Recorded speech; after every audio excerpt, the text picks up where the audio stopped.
Good afternoon, everyone. My name is Alondra Cano, and I'm the 9th Ward Council Member and Chair of the Public Safety Committee. Today is Thursday, September 27th, and this is a regularly scheduled meeting of our committee. We have today with us Council Members Jeremiah Ellison, Council Member Steve Fletcher, and Council Member Philippe Cunningham. And this is a quorum of our committee, so we are able to conduct business.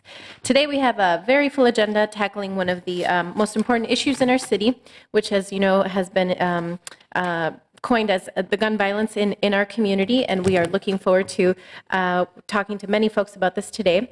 To begin with, however, we will add an item to the agenda, which is the public comment period. And so what we'll do is just take a vote to add that to the agenda right now. So all those in favor, please say aye. Aye. And that item moves forward. So what we'll do is folks who are here to address the Public Safety Committee on a number of issues can feel free to take a spot here. We'll have the first speaker come up to the microphone and then just line up naturally behind that person, one or two people behind them. And after the first person is done, we'll give them 2 to 3 minutes to address the council. Then they can go over to the table over there where there's a sign-in sheet, and we'd love to have you just sign in to make sure that we have a public record of the conversation today and can relay that back to our residents and constituents. So whoever would like to go first, please go ahead and come up to the microphone. Once again, you get 2 to 3 minutes to address the council, and then the folks who would like to go after that can simply line up behind that person or come up after them when they're done.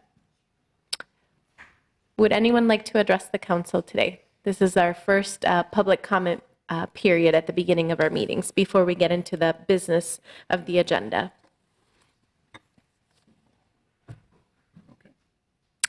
Okay. So no public comments right now. We will go ahead and move Council forward. Member? Yes. I'm sorry. Yeah. Signing up over here. Oh, I'm not sure sure. if he. Sure. So if you're here to address the council today on any topics relating to public safety and emergency management, this is the time in the agenda to do that. So if you would like to speak, you're the first one in queue, and maybe it'll encourage others to share thoughts as well. We'll see. Okay. Thank you very much. My name is Isaac Rubel, and I'm one of the community members, one of the Somali American community members here in the Twin Cities. Council Member Kanu invited me to come and testify and share some issues that are happening in the community in regards to safety. Some of you may have heard or aware that we have lost 4 young men the last 30 days, and we went back and forth in the cemetery, unfortunately, due to gun violence. So today, I made an emergency commitment to come here and share this issue with you guys. And I want to appeal to you, council members and the mayor, to help us and tell us what we can do to help you find a solution so that we don't have to lose more young men to gun violence.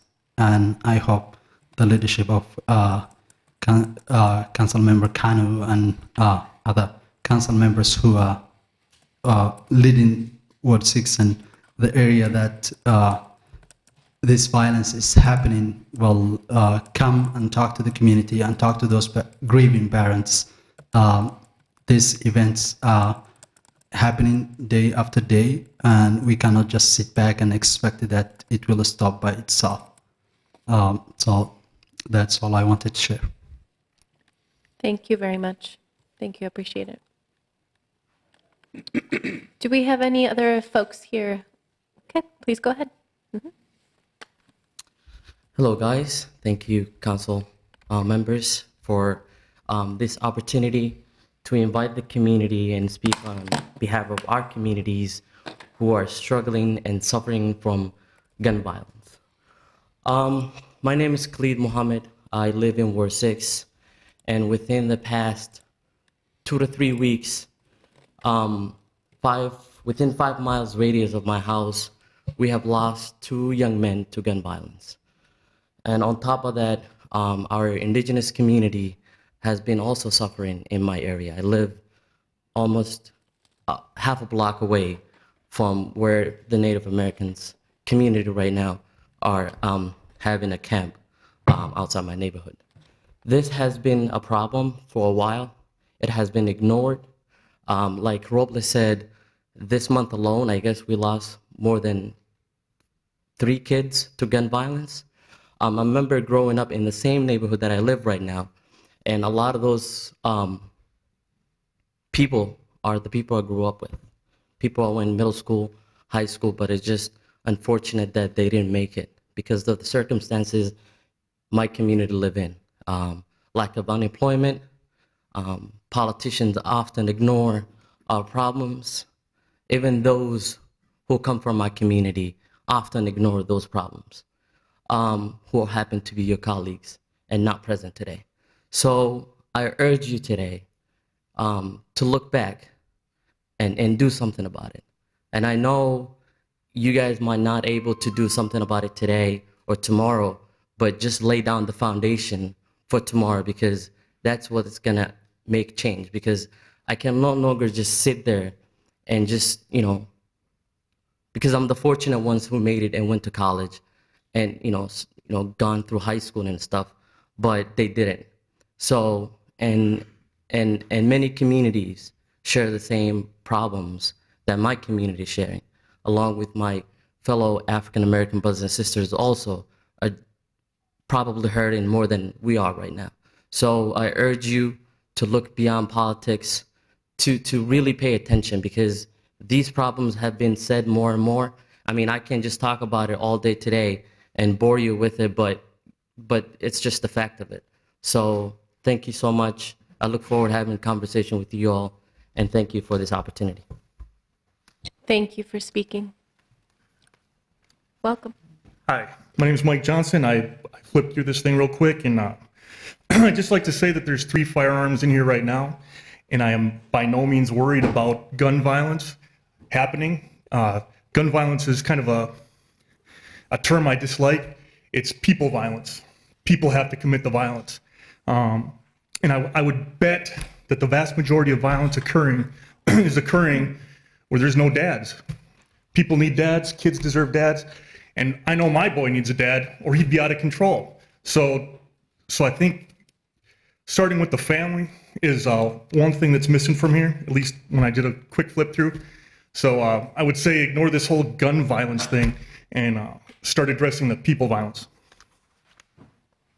Thank you for your comment. Just a reminder to the speakers to please sign in over there at the registration table to make sure we have a track record of the folks sharing words with us today.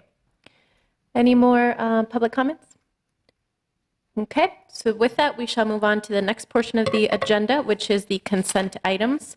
So today we have 4 consent items, and item number 1 is a cooperative agreement between the Minneapolis Police Department and other law enforcement agencies for law enforcement services for the 2019 Final Four events.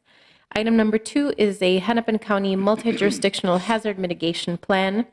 Item number 3 is the grant from the state of Minnesota, the 4th Judicial District Court for police liaison and DWI defendant monitoring services. Item number 4 is the grant from the Minnesota Department of Public Safety in the Office of Traffic Safety for traffic enforcement. Do we have any questions on those items? Seeing none, I will move to receive and file and approve these consent items. All those in favor, please say aye.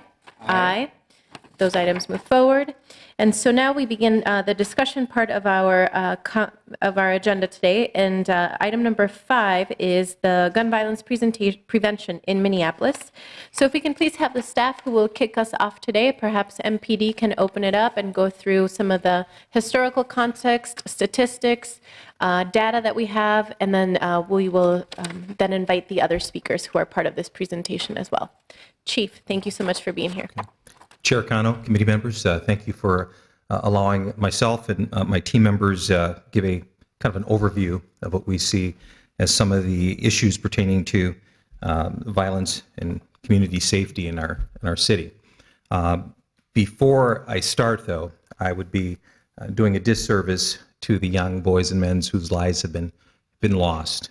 Too oftentimes, our young boys and men who have been lost to violence their names are relegated to the back sections of our newspapers, or they are considered disposable simply based upon the zip code they reside from. While Minneapolis Police Department does a very good job of bringing those folks who are responsible into apprehension, we need to do better in terms of preventing these, doing all that we can to prevent these from occurring in the first place.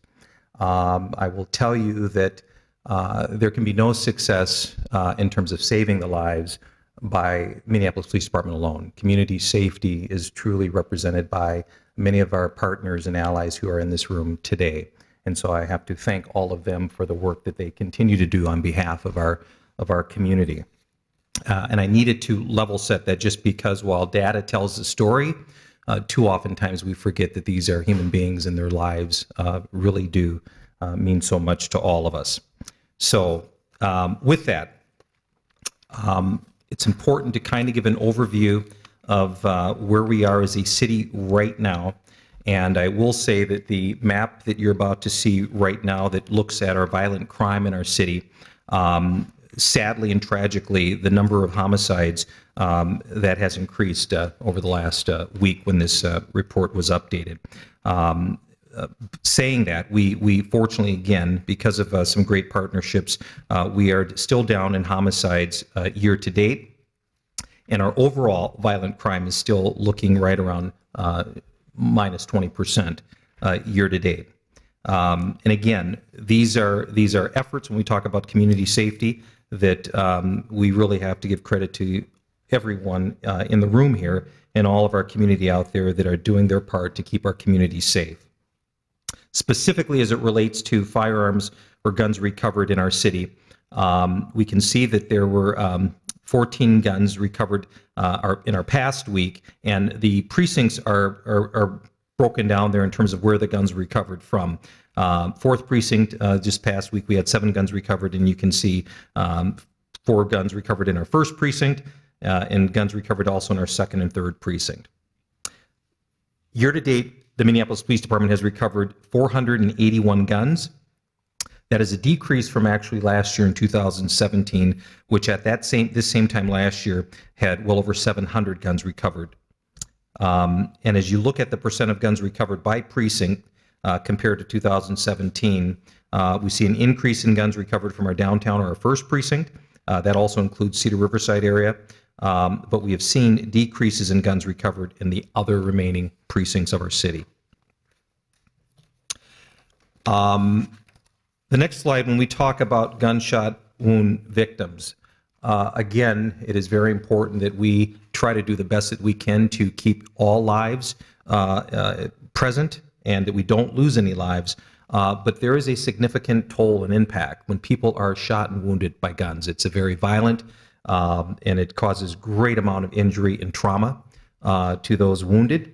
And so I don't want that to get overlooked here. While we tend to focus on our homicides, those individuals in our communities that survive gunshot injuries, that's lifelong, and it's very impacting to them, their families, and our community. Year to date, our city has seen 185 victims of gunshot violence. That is a 9% decrease compared to last year. And that is a difference of 18 community members. And so there again, this is a credit to our community stakeholders, our partners and allies in the room here, but I want to just reflect again that there are 18 less people year to date that did not become the victim of receiving a gunshot wound injury. Chief, if yes. I may, Yes, I just Chair. wanted to, there's 2 questions in queue, but I also wanted to recognize that Council Members Linnea Palmisano and Council Vice President Andrea Jenkins are here today. So we have Councilmember Philippe Cunningham in queue, and then followed by Councilmember Fletcher. Thank you, Madam Chair, and thank you, Chief. First, I just want to start off with saying thank you for anchoring us first in the truth that death is a reality that we are facing in this conversation. The numbers and the data just make it very removed from the humanity and the impact. So I just want to say thank you for bringing that into the space. I wanted to ask you, from your perspective, why has the amount of guns that were collected dropped so significantly? Chair Cano, Councilmember Cunningham, That's a good question. I don't have a solid answer on that. While we have certainly seen a decrease in the amount of homicides year to date, we are still seeing a significant number of folks out there in our communities who are being wounded by these guns. I was just talking with a community member the other day about restarting our gun buyback that we've done before and use that to art, and that has helped across this city and across the country, actually. But in terms of specifically of the reduction in the number of guns that we're seeing, I don't have a solid answer for you, Councilmember, on that. Yeah. Councilmember Fletcher. Thank you, Chair Cano. Chief, I just wanted to make sure I understand what a gunshot wound is for purposes of this data. So we've had in the first precinct over the summer, we've had some very, very serious gunshot wounds, including fatal gunshot wounds. And then we've had, I saw one incident reported as a gunshot wound that was somebody fired at the pavement and a little bit of concrete bounced up at their legs and caused minor scrapes. And so I'm wondering, are we lumping all those things together? Is this anything that had anything to do with a gun, or are we differentiating between people who were actually struck by a bullet versus shrapnel or some other kind of secondary effects? Yeah. Chair Cano to Councilmember Fletcher, it's a great question. Years ago, we used to categorize that number. Could be anything from being shot at. You weren't actually receiving an injury from the gunshot, but we were categorizing it that. We are now categorizing specifically any individual who has received any sort of injury. Could be a grazing wound to actually a penetrating wound from a gunshot. If that is what our officers are recording that was the cause of that 185 victims year to date, those are people that did suffer an injury recorded as a gunshot wound and received medical treatment for such a wound. So thank you. I mean, they're all terrifying, but I just wanted to clarify that. Thank absolutely. You. Yeah. So continuing on, our percent of gunshot wound victims by the precincts, again, we have seen increases in our 3rd precinct and our 5th precincts year to date. You will see that reflective in this pie chart as well. The 4th precinct receives a little more than half of our gunshot wound community members who are wounded by gunshots. They received a little bit more than half, followed by our 3rd precinct, and then 1st precinct, and then 5th precinct, and then 3rd. Or 2nd, excuse me. We have a question from Councilmember Cunningham.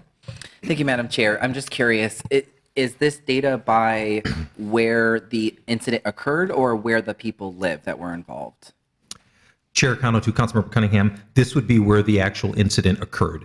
Do we have any data that's tracking where folks, like if they're moving throughout the city and in being involved with gun violence, do we have the data to be able to know where those folks actually live in the city?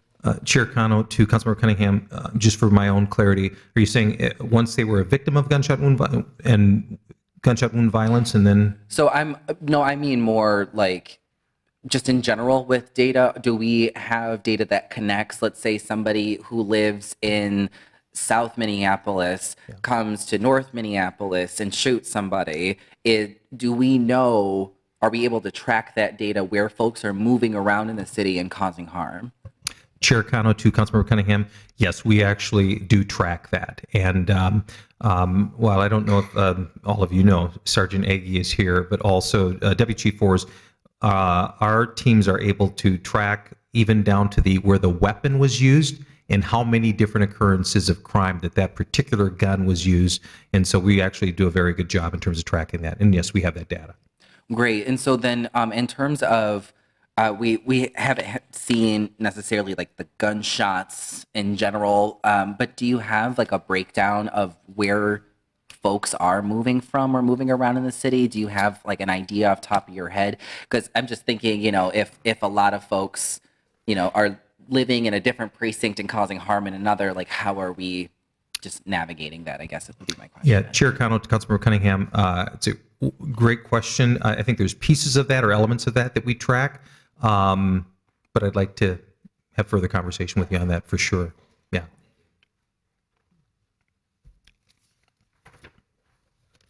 So the next slide here, particularly the age of our shooting victims, is something that certainly we within the police department see, but clearly our partners in public health and our next step, they can speak real truth to power to this here.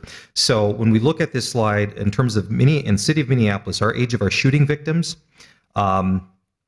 you will see that the age range for those individuals 17 years old to 21 years old make up the majority.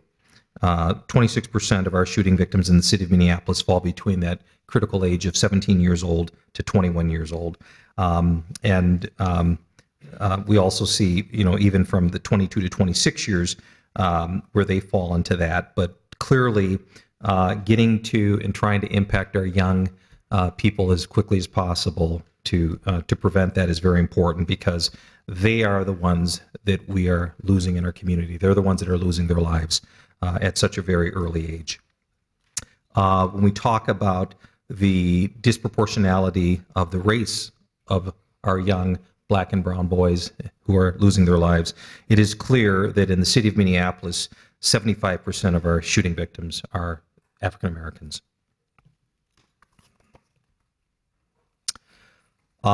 Chief, Councilmember Philippe Cunningham Sorry, I has really a question. like this conversation. So how is that in comparison to other cities? Because I know that we see disproportionality in Black boys and men being victims of gun violence and homicide. So I'm just curious, how does this compare with other cities?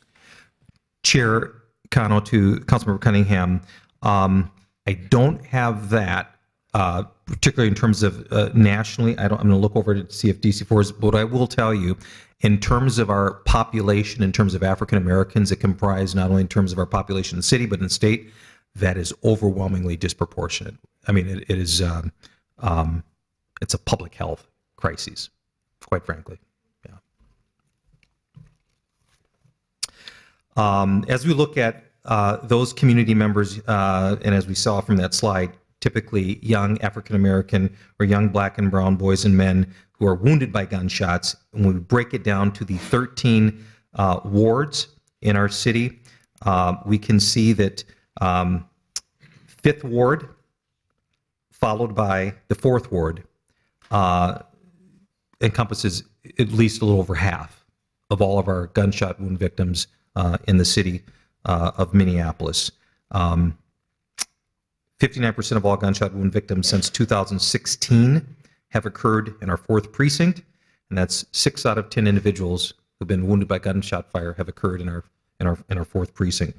20%, which is also very significant, have occurred in the 3rd precinct, and then of course followed by the 1st precinct and 5th precinct.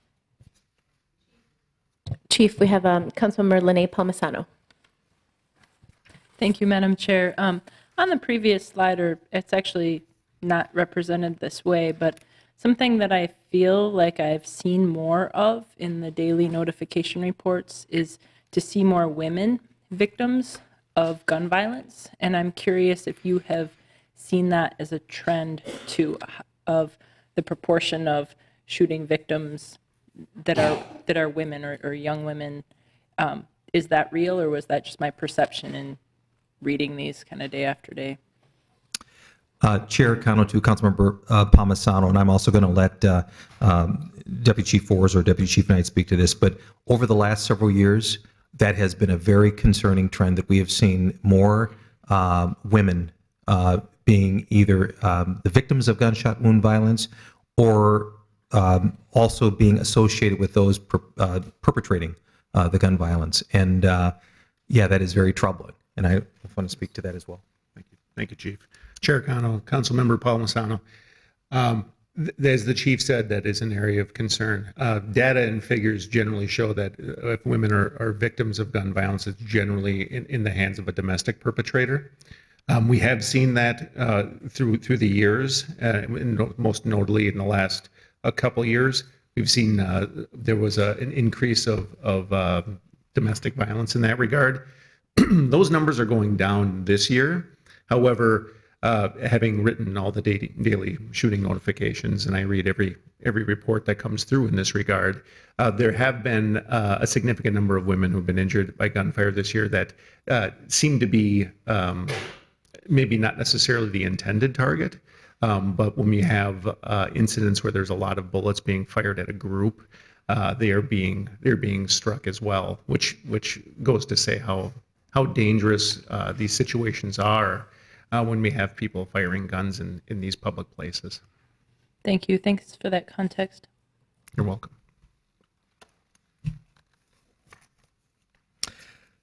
So just to recap again, we're seeing 6 out of 10 of our gunshot wound community members who are stricken by gunshot wound violence residing or having that occurred in the 4th precinct. What's also, in terms of geographically, what is interesting to note that there are about 7.5 blocks within our city of Minneapolis, or excuse me, 7.5% of the blocks equal about 64% of our shootings, which is really quite interesting when you look at the size of our city. But 7.5% of the blocks in our city of Minneapolis equal to 64% of our shootings. Over the last 25 years in Minneapolis, almost 90% of the shootings occur on about 18% of our city blocks. And most of the violence year to date occurs in and around those same chronic crime places.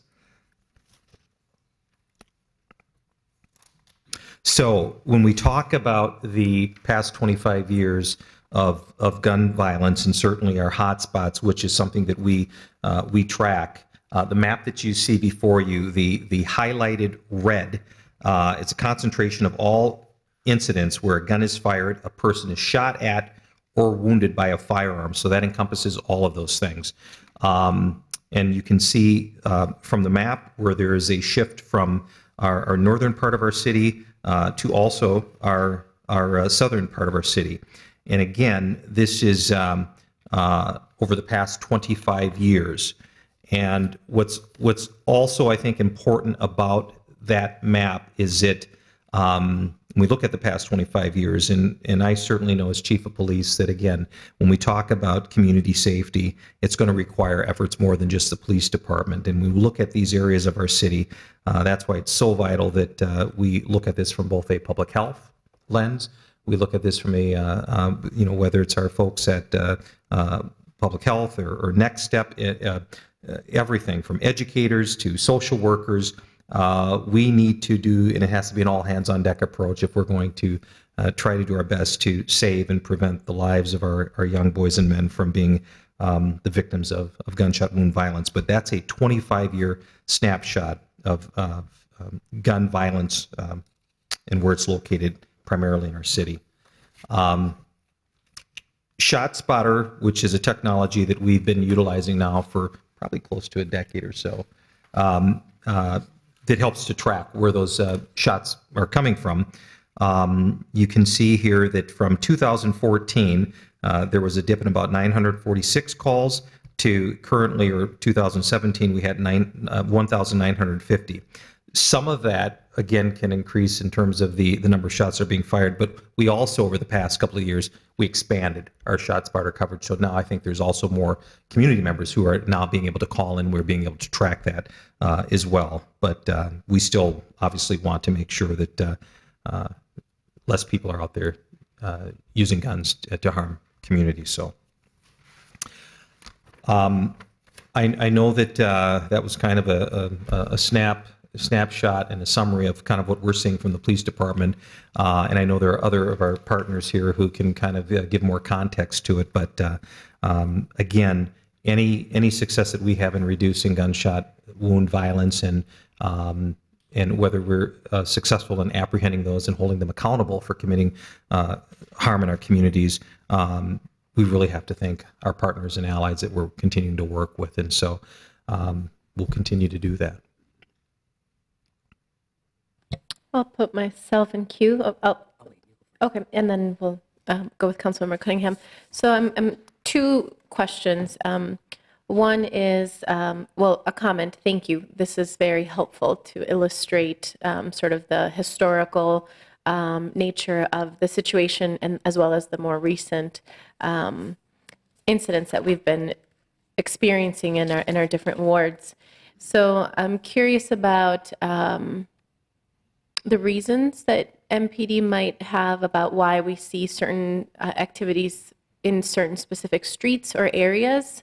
And I know that's a complicated question because I'm not quite sure we have information about that, but of course you all do the work every day in the community, and you might have some ideas about what does that concentration, what is that connected to? And then secondly, I'm wondering if you have seen or heard of any other initiatives in other parts of the country that are addressing what we're experiencing here that we as a city haven't taken on yet, or that we're maybe thinking about but haven't fully jumped in. Just curious about maybe what other cities are doing to address similar challenges that that you might be aware of, or that you've heard of, or that sound like a good idea, but we in Minneapolis just haven't really dug in. So sort of two questions. So, Chair Cano, I'm going to take your last question first. I think that we are very fortunate as a city that we have taken on through public health our GVI program. And I'm also fortunate for us as a city that our Next Step program has been in place. I think that those two programs have clearly helped us as a city to reduce not only gunshot wound victims, but I personally believe that there are more young boys and men out here living and thriving and chasing their dreams because of the great work of those folks. I'm going to pitch that to Ms. Sasha Cotton when she's available to talk about that, because I think she has a better grasp on what is going on nationally, because many of these are not just police-centered or focused. They really have a public health lens to them. And so I think she'd be one to really dive into that. As far as your first question, I'm going to see if DC4s might want to talk a little bit about what we're seeing in terms of these geographic locations. Thank you, Chief. Chair Cano, when it comes to the data and what the Chief had presented, you'll see that historically violent crime, which encompasses all crime, and where we're seeing the gunshot wound victims and the gunshot activity fairly mirror one another. And there's a couple different things that play into that. One is there's a lot of historic data that results in socioeconomic conditions that drive poverty, different things like that also drive conditions that foster environments where violent crime is occurring. Secondly, we see a very heavy correlation.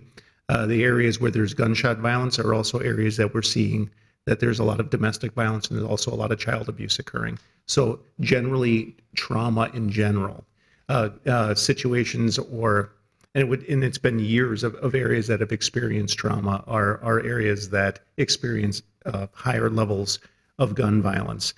From a environmental standpoint, there's a lot of data and figures that go into how accessible the area is. Generally, areas that are on transit corridors tend to have high levels of this as well, because it's where the confluence of people meet. How close things like a liquor store, certain businesses factor into it. Everything from lighting. There's a lot of different things that that over time in data have shown that we kind of consider it the environment and the place aspect. And so when we're looking at, I would say, a comprehensive approach to an area, it starts with the people, and it goes to the environment, and even down to a building. Is there something about a certain building that may be attracting or not attracting certain people to an area that might be affecting things like that? So there's a lot of subtleties that sometimes go into this, but the overwhelming data that we're seeing is that some of the persistent problems that have been going on for many years in these areas. I have one quick thing. Deputy Chief might hear, Council. 3 three main focus. When you look at, I've been on the department 27 years, grew up in Chicago. You have to talk about poverty, education, employment. I keep saying 25 years, how come we keep having the same violence in Minneapolis? You look at our most, it's not about race, it's about poverty. You look at our most impoverished communities that suffer. And someone said, what about statistics? Like 75% of black shot in Minneapolis. Look at major cities. I go to Chicago, go to Detroit. They're actually higher than us because they have a more concentration of poverty for minorities. And also we do work with young men coming out of prison right now. Chief Ferradano has talked with several of them, and they say our number one hurdle is when we get out of prison, we can't find a place to put over, a roof to put over our head. We can't find jobs. It's a revolving door we've been seeing for the last 2-3 generations.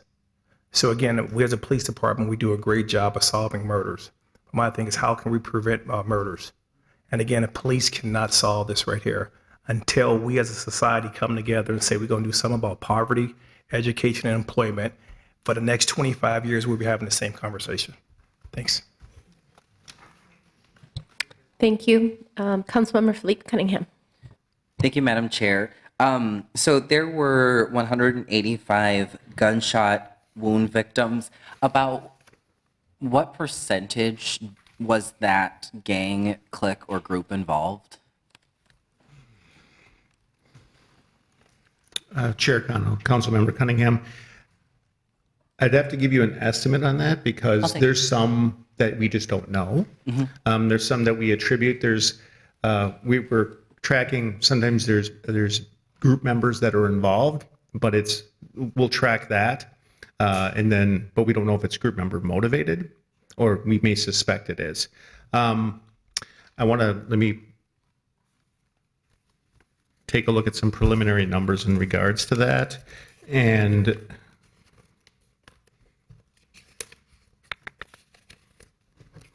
one moment.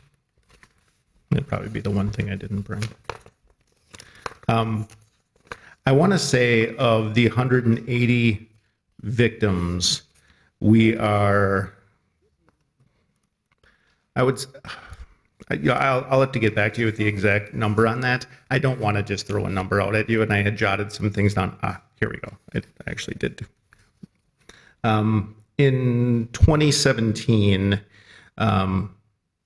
we were looking at about 42 that we characterize as group member involved, 18 for non-group member involved, and 53 that we weren't definitive enough. So that'll give you kind of a snapshot of where that's at. As it's gone, we are kind of driving that number down as far as a percentage. We're seeing less and less definitive group member involved shootings in comparison to the others, which, as you'll hear as it goes along, knowing that group member involvement kind of drives the engine when it comes to shooting violence in urban areas. That's a significant place to make inroads. So in regards, like I said, in comparison, that was 42 in 2017 that we definitively said were group members. In comparison, 2016, it was 93. So is that, I hope that answered your question. That's really great. Thank you. You're welcome. And then my last question that I have is, so we've talked about kind of the front end, but in terms of the back end of it, about what percentage of the gun-related violence and homicide cases get solved or have been solved? Well, most of our homicide cases are gun-related. I think we have about 6 out of the ones that have occurred this year that are not. Homicide closure rates are something that grow over time. You may start, general national average, I think, hovers around the 50 to 60%. Some areas much better, some areas much worse. Last year we were near 80, and that number continues to improve because cases continue to be worked on and information comes in. We've been very fortunate that the last batch of violence, we've had some extraordinary cooperation from the community and excellent work by our detectives and able to make arrests and get charges in a timely fashion. And that's important for from my experience, having done that job, that the sooner that we can get answers for the community and hold people accountable, that the community feels better, obviously, and that it helps to stem further violence as well, which is really our ultimate goal, is what can we do to keep violence from occurring down the line. You're very welcome. Councilmember Ellison. I didn't so much have a question, just wanted to thank you guys for giving us this presentation. I think that the approach that Chief Arredondo, that you've taken to transparency and making sure that we're getting these kind of numbers out there and known, I think is really good for community. It's really good for us as a council to have more public conversations about this kind of thing. I feel like often when we don't have the numbers, or when community doesn't know the numbers, these narratives develop, right? People hear maybe that, hey, crime is trending down, which it is, but then kind of think, okay, it's just, it's doing its own thing, which it's not. A lot of work goes into this. Some folks, on the other end say, oh, it's the worst it's ever been. It's terrible. It's madness. And we see from the numbers that that's not the case either. I think we have a solid foundation to build some solutions on. And I just want to thank you guys for putting the data in front of us and being always willing to come and give presentations like this. Also then wanted to thank DC Knight for his comments. I think that there's a recognition that, these problems, we can't have police-only solutions to these problems, right? And if we stick with that, we're going to be talking about these same numbers in 25 years. I thought that was really bluntly, but also accurately put. And so, none of these problems exist in a vacuum. And so the problem, the things that we discuss in housing, our housing discussions in, broader housing discussions of the city are directly linked to the issues that you guys are presenting today. So just wanted to thank you guys as a team. Thank you very much. Thank you. Councilmember Jenkins.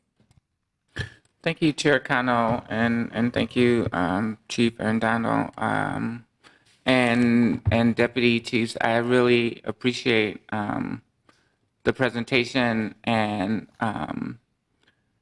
wanted to take an opportunity to publicly acknowledge that, just this week we had 3 or at least 2 homicides and 1 attempted homicide, and there were arrests made in all 3 of those incidents, which is a testament to your staff and the hard work that you guys put in. So I really wanted to take this opportunity to publicly acknowledge that. These problems are deep and systemic. It's really heartbreaking to see these maps and see that, over 70% of the gun violence in our city is happening in communities that that are deeply impoverished and deeply disinvested in.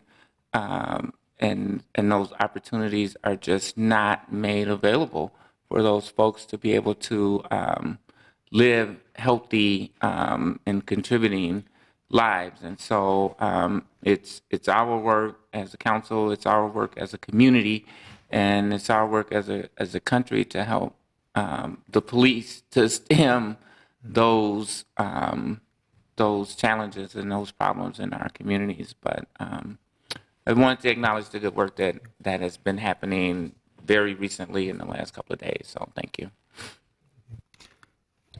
Thank you, Chief. I don't see any more questions, so I just would like to thank our MPD leadership, all 3 of you, for being here today and for helping us get more information about this topic. We'll continue on with the other portions of the presentation, and then we have an action that we'll take after this. So who is next? Are we doing with health, Sasha? Okay, beautiful. Yes, please come on up.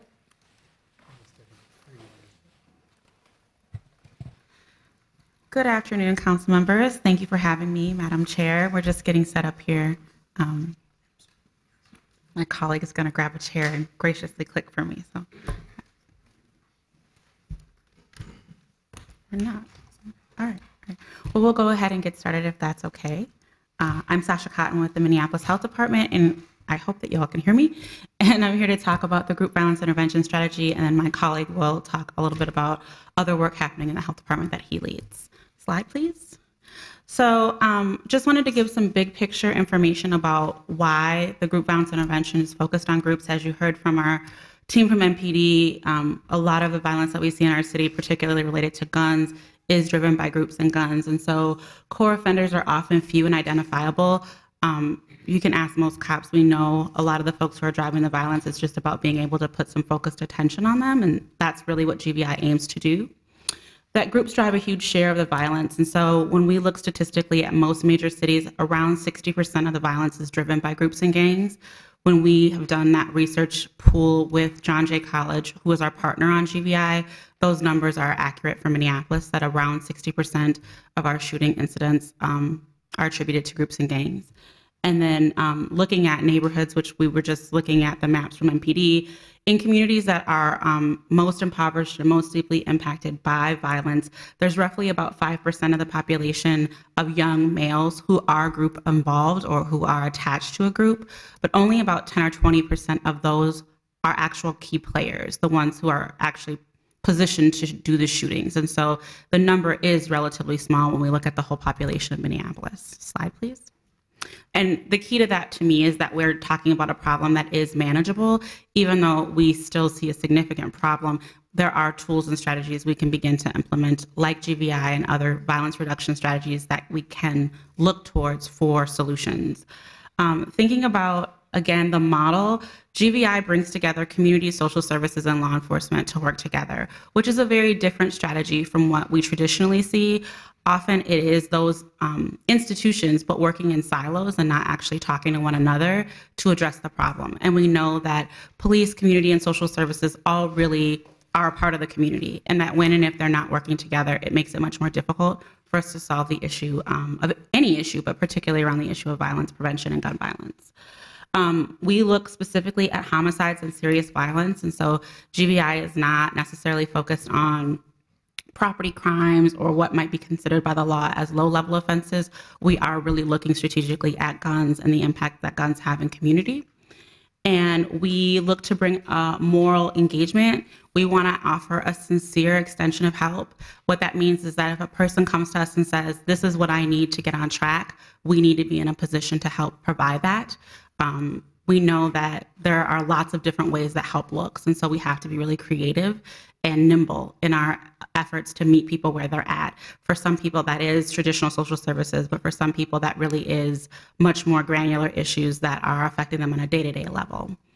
And then I think one of the most important things is in partnership with law enforcement, swift, certain, and legitimate consequences are really important. We want people to be able to predict that what their activity is and then what the outcome will be. So we want them to know, and we message very clearly in our call-in and our custom notifications with the people who are most deeply impacted by gun violence, that law enforcement is going to be having a robust response to groups because we believe groups are driving such a significant amount of the violence. And so we don't want to focus on just neighborhoods because we know that most people in neighborhoods are good people who just want to raise their kids in a safe community, but that they may live in a community that is dealing with a group or gang problem. And we want to focus our attention on the problem, not on the community members who are just trying to live healthy and normal lives. The last thing I would add is that GVI is an approach, it's not a program. And I think oftentimes people can stray from that. There are programmatic elements, but it really is about us doing business differently and thinking about the residents who are deeply impacted by gun violence and are sometimes the ones who are receiving those gunshots, but are also, you know, historically have been the people who are using the guns to hurt others, that they are a part of our community. And we have to think about how we engage with them differently if we want to see different outcomes. And so that's why we really hone in on the idea that this is not a program, but really is a strategy or an approach. Next slide, please.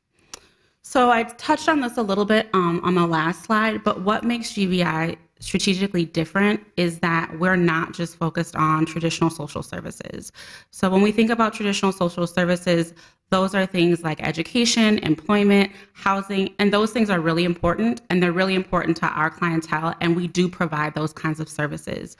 But as you can see, the team from Project Life is here, and what really makes this program different is that we have staff who deeply understand the issues that our clients are working through and are there to problem solve with them on a day in and day out basis, how to get their lives to a different place.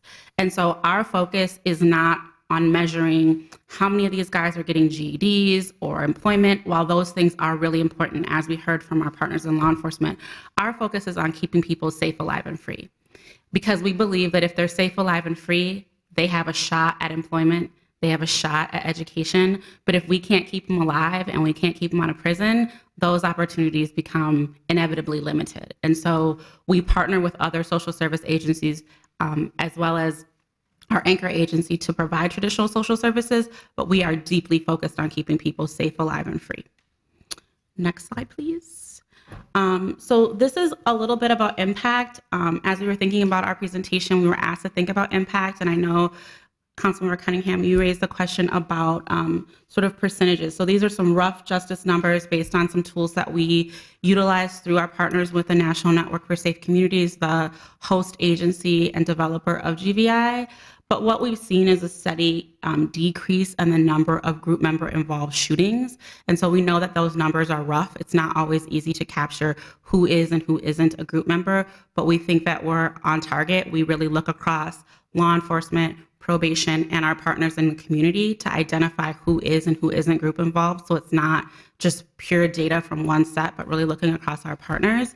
And while we would never take full credit for these reductions, we do feel like our work is having an impact on the number of group members who are being shot in the community, which is the goal and the outcome that we're striving for.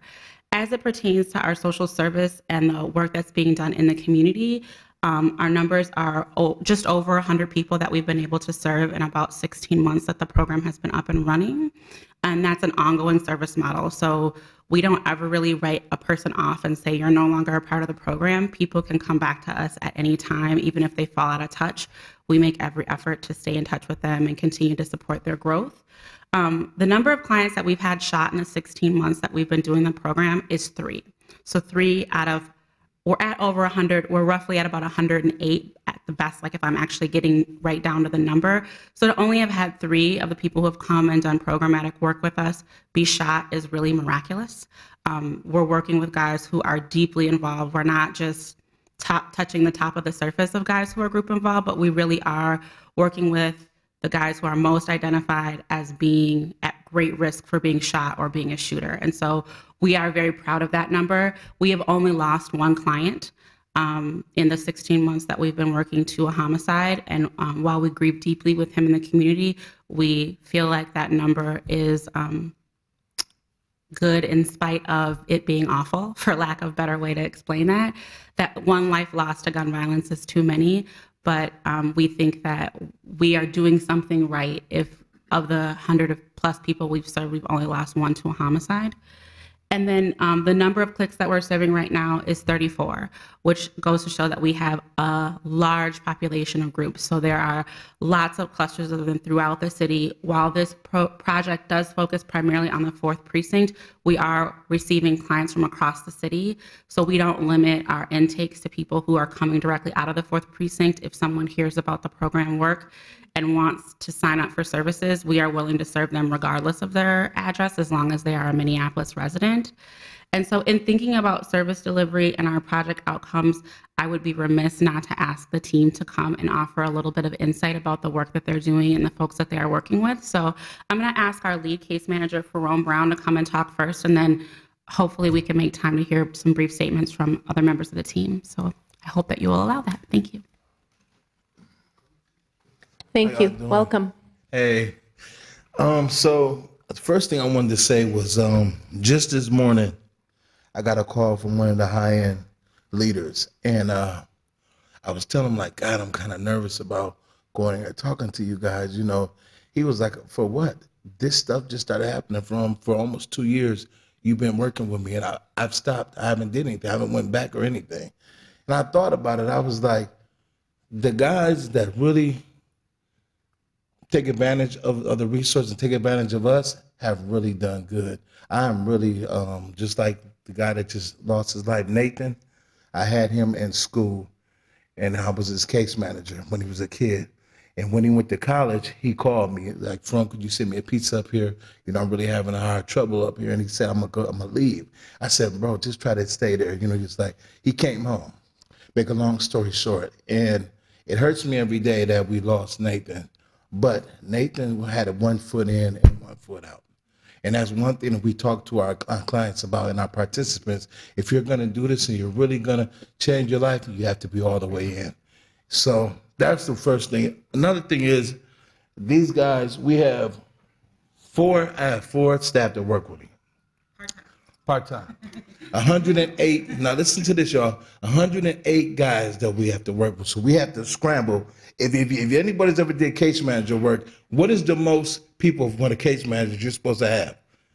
Maybe, there you go. Oops, I'm breaking y'all stuff trying to talk to you. So passionate, y'all know I'm passionate about this. And it hurts me that we don't have a more Froms, West, Queens, and Manuals.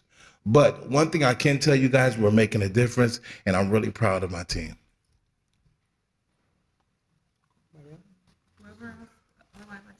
So, thank you for your time. My name is Manu Lewis, and I really do feel a lot of benefit in working with these young men. I had a young man, he called me 7:30, 8 o'clock in the morning, because he just wants to vent. And I understand if he gets his vent off in the morning, the rest of his day might go a little easy. Not that he needs anything, but he just wants somebody to hear him and listen to him, right? A lot of these individuals that I actually work with really take value in somebody just being there, right? We all know that the housing is an issue and the employment for felons is an issue, right? And a lot of them bear that and understand that those are choices that they made, but we still got to move forward. I know that Project Life and the engagement that Chief O'Donnell has been doing with the community is making a grave impact on our community. Thank you. Good morning, council members, President Cano. So some of the work that I do is with housing. My name is Queen. I'm a Black woman from a stolen tribe on stolen land. I am one of the most sought after people that work on this team, because I actually try my hardest to find people housing. And I know how difficult it is with a felony background, and the word felony holds too much power. But I just want to talk to you a little bit about this 17-year-old. I'm going to keep his anonymity of his name. But I have a 17-year-old who was shot twice, lives in the basement with the guy who got him shot twice. And had this young man not continued to reach out to me, I wouldn't have had him housed recently. And he does have a job right now. So I see major work ahead of us to keep young people like that from just losing their life. And I think that the principle for having them safe, alive, and free is definitely something that we strive for every day. Thank you. Good afternoon, Council. One of the things that Froma talked about was Nathan. And for as sad as it was to lose Nathan, it's even sadder to know that he didn't get the opportunity to get into our program because he lost his life. We have a lot of young guys who reach out to us, as Manu said, early in the morning and in the hours between 1 a.m. and 3 o'clock in the morning, simply because they have things on their mind and on their heart and they have no one to speak to them about. And those words of encouragement that we give them the motivation to get up the next morning and continue to do what society says they're not supposed to do. Queen stated that housing is a huge issue, and it is. I get calls every day, every night, about where am I going to go, because I have nowhere to go. And it's difficult for as bomb of a team as we have it is difficult with all the brain power we have to find them somewhere to go that is safe. And it's even more difficult to find them employment because, like Queen stated, that felony holds a lot of power. And we bend over backwards to get these guys in employment, you know, to find landlords and just anybody willing to take them in, to give them that second chance. We have guys who have cut their hair because they felt that would give them an opportunity to get housing, get employment. I'll talk to my guys about changing the way they dress, the way they walk, the way they talk and everything. And they've done that without question. And they still haven't received the opportunities that they need. Their children can see it, their significant others can see it, and their families can see it. And for us as their case managers, we see it every day with them, and it hurts. So we continue to do the work, but I'm extremely proud of the guys who have done what they needed to do and continue to do what they need to do in order to get where they want to be. And that's all I can really say.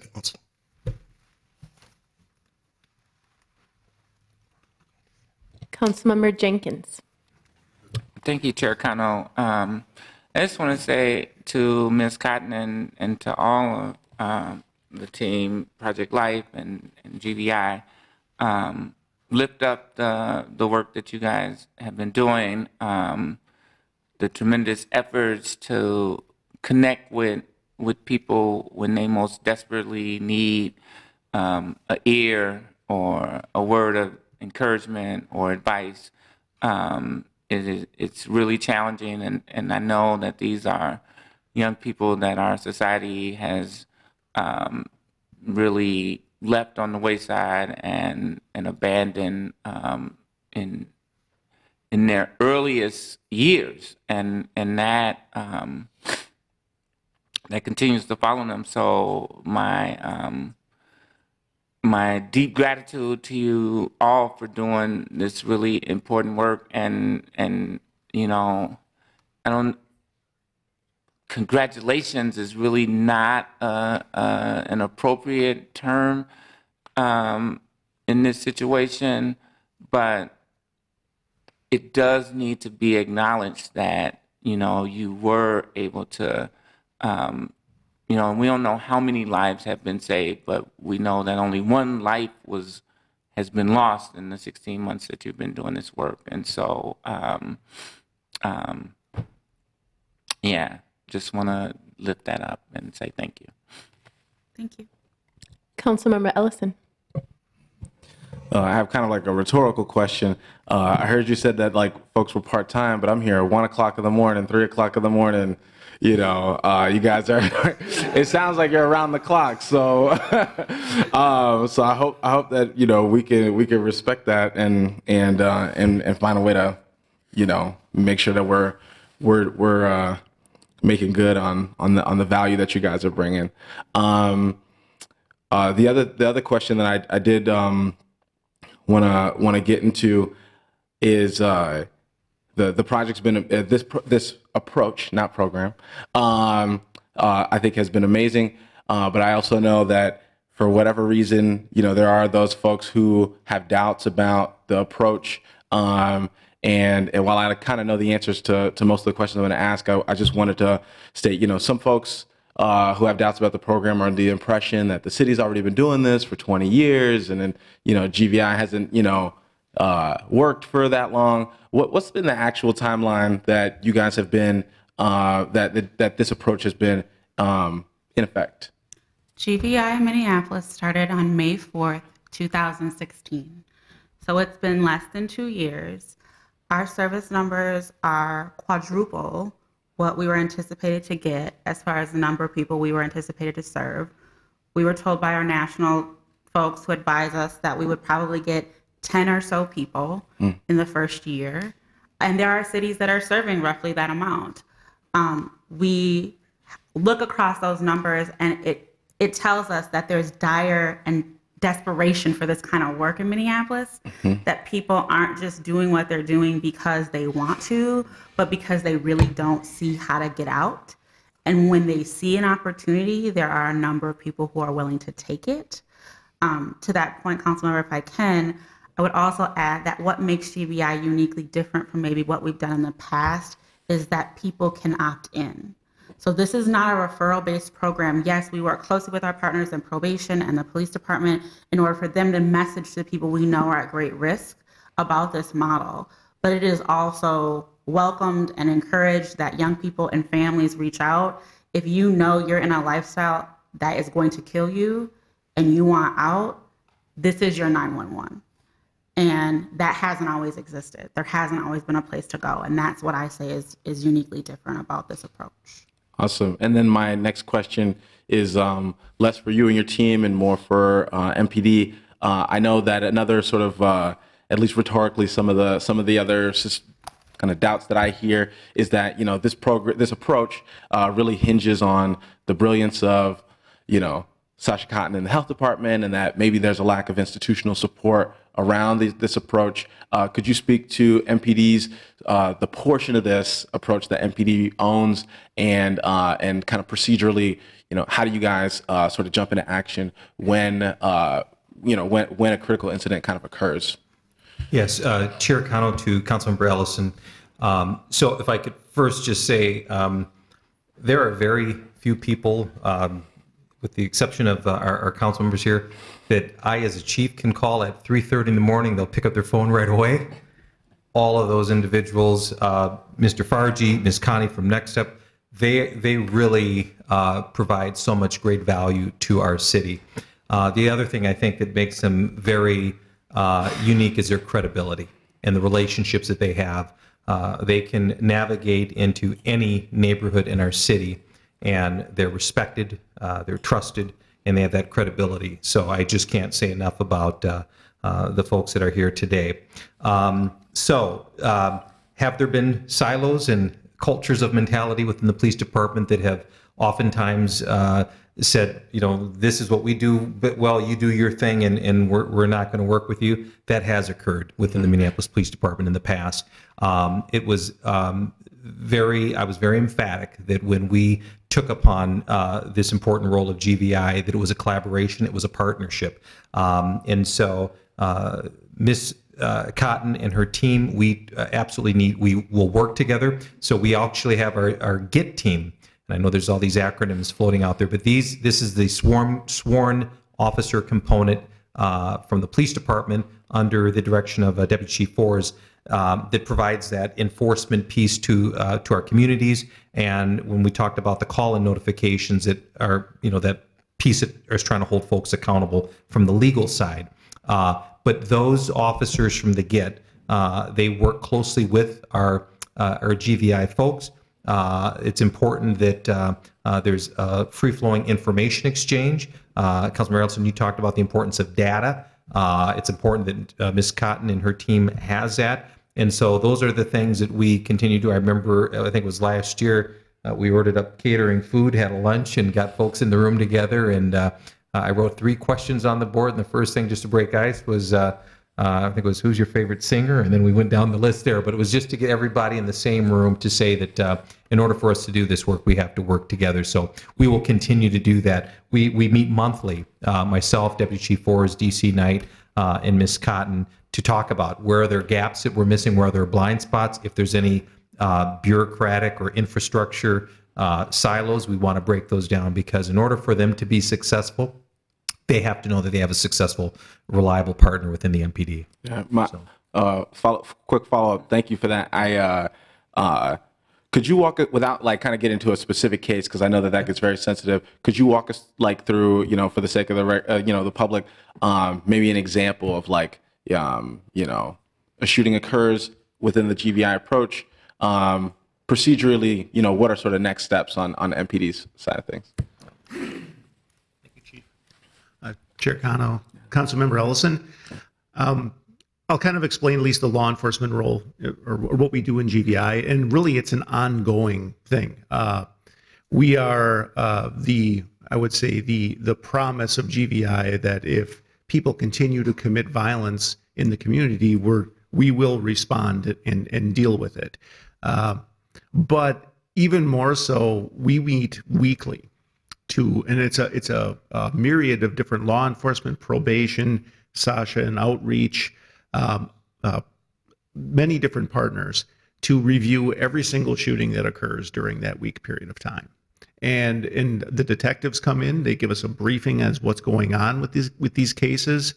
And the whole focus of that, one, is surely to hold those responsible who are doing things, because that's an important component. But secondly, it is, what can we do to keep retaliation from occurring? What can we do to prevent violence from occurring down the line? And a lot of that is, as Sasha described, she mentioned people who are at risk. And there's at risk of committing violence, but there's also at risk of being a victim of violence. And we would recognize through our collective reading of reports, we might notice there's a person that has been at the last 2 shootings. They're not a victim, they're not a suspect, but they're around violent acts. That person should be reached out to. They are at risk of something happening to them, and identifying people like that. Also, additionally, we will identify, like I said, people who are at risk, people that would be considered for a custom notification, be it through Sasha and probation and law enforcement together, or even if it's just us finding them in the spaces that we find them and saying, you need to reach out for these services. We're concerned about you. But there's people, there's groups, there's areas, there's spaces. We consider dates, anniversary dates of different incidents. Are those occurring? What can we do? And then also collectively, maybe not just from a law enforcement response, but when you have a space, what can we do in terms of activating it for the weekend? Could there be a pop-up park or an event that we can put in that space? Because really what we want to do is disrupt things. We want to disrupt the pattern of violence and prevent further acts from occurring. So that occurs weekly. Now, if there's a significant incident, then it becomes, again, along the lines of prevention. There's the 2 avenues. There's the enforcement we want to solve. We want to hold those accountable because, as I said, that's important for cutting off. If people feel that the answers aren't given or that the people responsible aren't caught, that may cause people to want to take that into their own hands. So we want to be swift and sure with that, but we also want to focus and put the message out that that's not tolerated. Now, and I'll end with, things are going in the right direction when we have people that are part of our task forces saying, I was on a search warrant the other day, and the guy that we're talking with, he really seems like he wants to get out of this life. I think he's really open for services. So here's his name, and they were saying, this person, we need to have someone contact this person because I think they look like they could use some help. So that means we have people looking in the right direction as far as that goes. Awesome, thank you. And the reason I asked is because I know the answer to a lot of these questions, but I want to make sure that neighbors know, the public knows that this approach is really something that is a collaborative. I think that's a great word to use, and that it's not a side project of the council or a side project of the health department, but it is something that it is a kind of a all hands on deck kind of approach. So I really thank you guys for answering my questions. You're very welcome. And Chair Cano, just one last thing for Councilmember Ellison too. So from a quick operational standpoint, when we get that tragic call that we have a community member that has lost their life to homicide, our GBI team is getting that page notification right away. We will also be in contact with whether it's Mr. Farage or Ms. Connie from the hospitals, because they may see, if it's even a gunshot wound victim, they may be seeing the impacts of that down at our hospitals. Folks may convene en masse at any of our hospitals, grieving, frustrated, angry. If the victim is involved in a group, those folks may show up. But it is truly a collective, and we're doing all that we can to try to prevent further harm to our communities from that. So, yeah. Councilmember Jenkins. Thank you, Chair Cano. You folks are talking about collaborations, and I was hoping Ms. Cotton could talk about, are there other partners and collaborators involved beyond MPD? Yes, absolutely. So our partnership, we have an executive team that meets, that's convened by the mayor, and that's made up of the mayor, the police chief, our county attorney, our United States attorney, the city attorney, our commissioner of health, our lead agency on the social service side, North Point, as well as probation from Hennepin County. So that's sort of a governmental structure. We have a community group that meets on a monthly basis that's made up of community residents. who come together to provide advice to the group, and they really are instrumental in planning those events. So when we're trying to do a response to an incident, they really help to motivate and uplift those kind of events that we do in community. And that group meets monthly. And then the social service partner that we're anchored in is North Point, but we do reach out and work with various agencies and community to try to help provide services to the clients we're working with. I hope that answers your question. Yeah, no, thank you. Okay. I do have 2 other quick slides, and then I promise to get out from in front of you. Thank you. So just following up on the idea of activation after major incidents, and this has been talked about, so I won't spend much time, but these are some of the things that we do. We do them to the level that we can. As was mentioned before, Ferome is our only full-time case manager. Everyone else works part-time on Project Life, so it really depends on the ability of the staff to be able to be deployed. But we do individual outreach with families, assistance with bereavement, which a big shout out to Next Step because they really helped to coordinate that, which is a program we hear about shortly. And then custom notifications about the violence. That's what the chiefs have talked about, which is really getting out there and doing the door knocking to say retaliation is not going to be tolerated. We are, as law enforcement, investigating this case and figuring out what's going on. We need you to not do that, right? This is the role of law enforcement. And that's done with community and law enforcement to the best of our ability when we can do that. Funeral attendance and strategic outreach to clients. Funeral attendance is something we really want to be able to do, but it's really hard because our staff have regular day jobs. Many of them do, and so it's hard to pull them away to go and attend funerals. But I've attended funerals, and it is bewildering to see the number of young people weeping in the streets with 10 or maybe 15 adults present total with 200 or 300 young people. And I do feel like there's an onus not only on this program, but sort of the health department and city systems in general to think about how we can do a better job of supporting young people in particular when we lose someone because they need that support in that very critical moment. Outreach at visual support and repurposing the space. Those are some of the events that we plan, particularly at places where large-scale homicide scenes have happened, and then funeral attendance as well.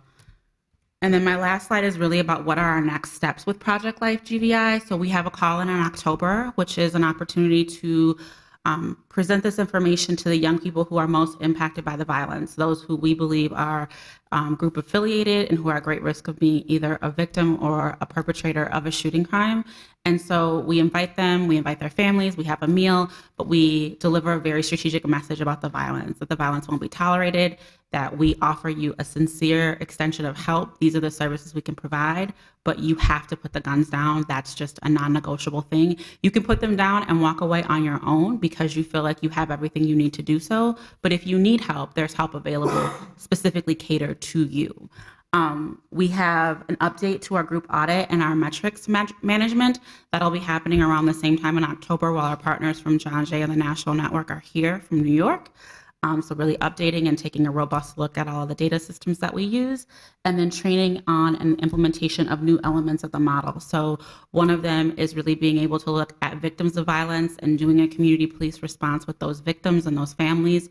If it's a homicide, the family. If it's a victim who's been seriously injured, that person in particular.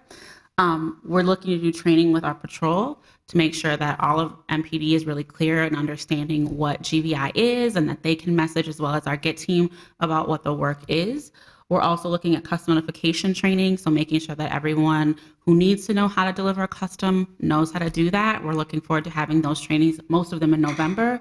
And then we're looking specifically at how we can do more around juveniles and doing a specific tailor of GVI for juveniles. So that concludes my presentation. I'm happy to answer any questions that you might have. Further questions? I'm not seeing any questions right now. Thank you so much, Sasha. Really appreciate you bringing your team. We see the hard work you're doing, and we're thinking hard about what we can do to support further in this budget cycle. Thank you very much. Madam Chair, Council, have a wonderful afternoon. Good afternoon, Chair Cano and Council. So my name is Josh Peterson. I am the Youth Intervention Coordinator in the Health Department, so I work alongside Sasha. And I also want to acknowledge our partners from Next Step, the staff. We have Farjisha here, who you'll hear from later, as well as Larry and Jaden here. So I want to take a minute, as the chief did before me, to just sort of ground this in kind of the human element as well. We talk a lot about story and narrative with Next Step. So the Next Step program is grounded in this narrative medicine approach, which is really all about sort of understanding the stories and the narratives of our participants and thinking about how if they change their stories, they'll change their lives. So that's sort of the tagline of the Next Step program.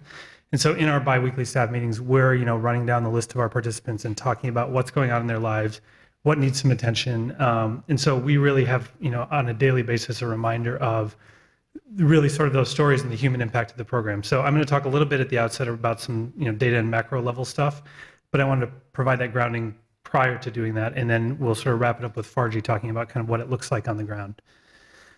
So as you may have gathered, if you're not already familiar, Next Step is a hospital-based violence intervention program. It's a partnership that the city has with North Memorial and HCMC, and we're serving youth and young adult victims of violent assault injuries, so gunshot wounds or stab wounds primarily, but other serious assaults as well, who are treated at HCMC or North Memorial.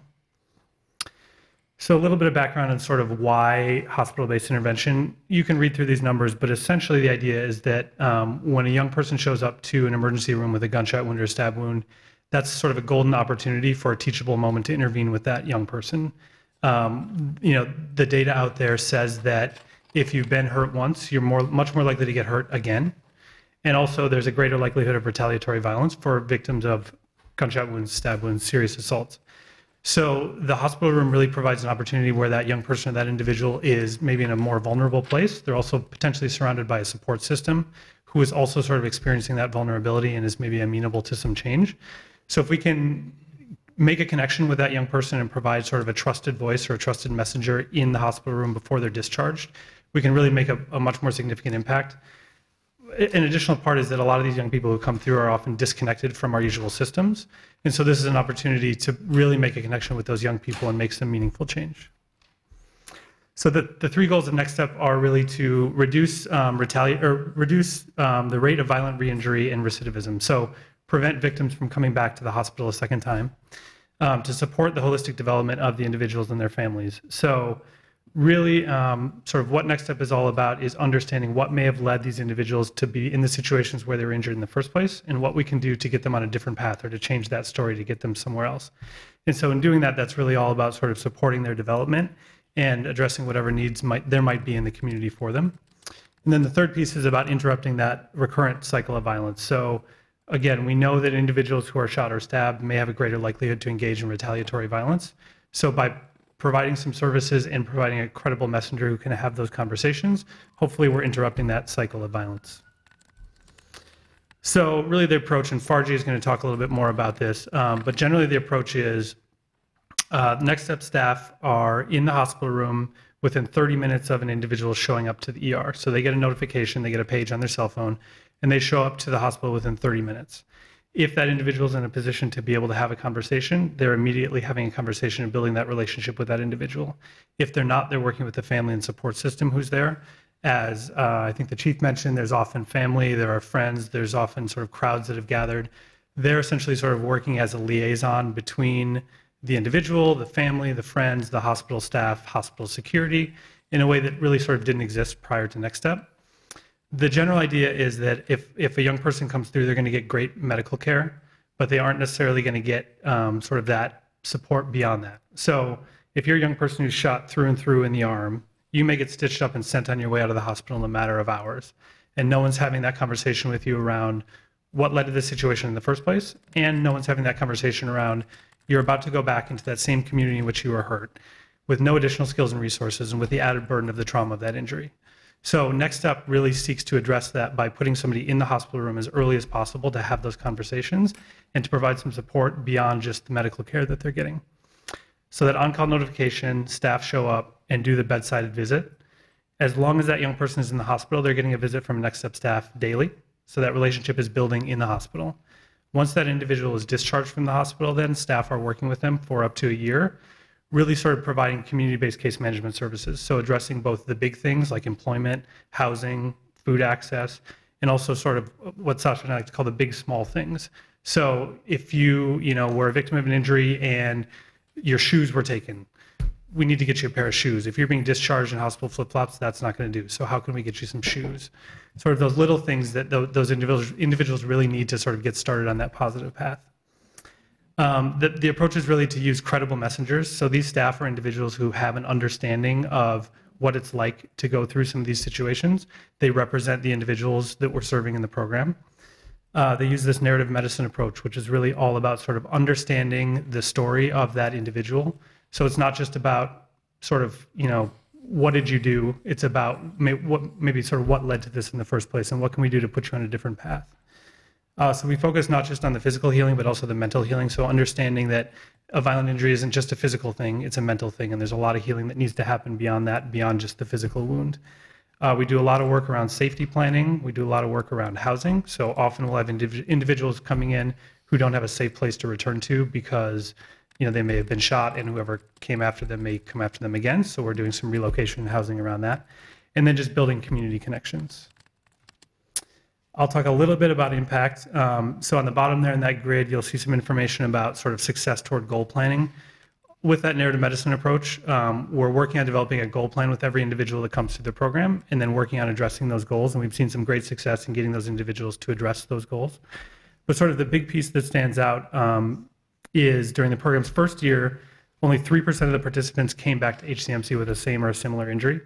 So if you think back to one of those first slides on background, it said that the hospital readmission for another violent injury typically is about 40%.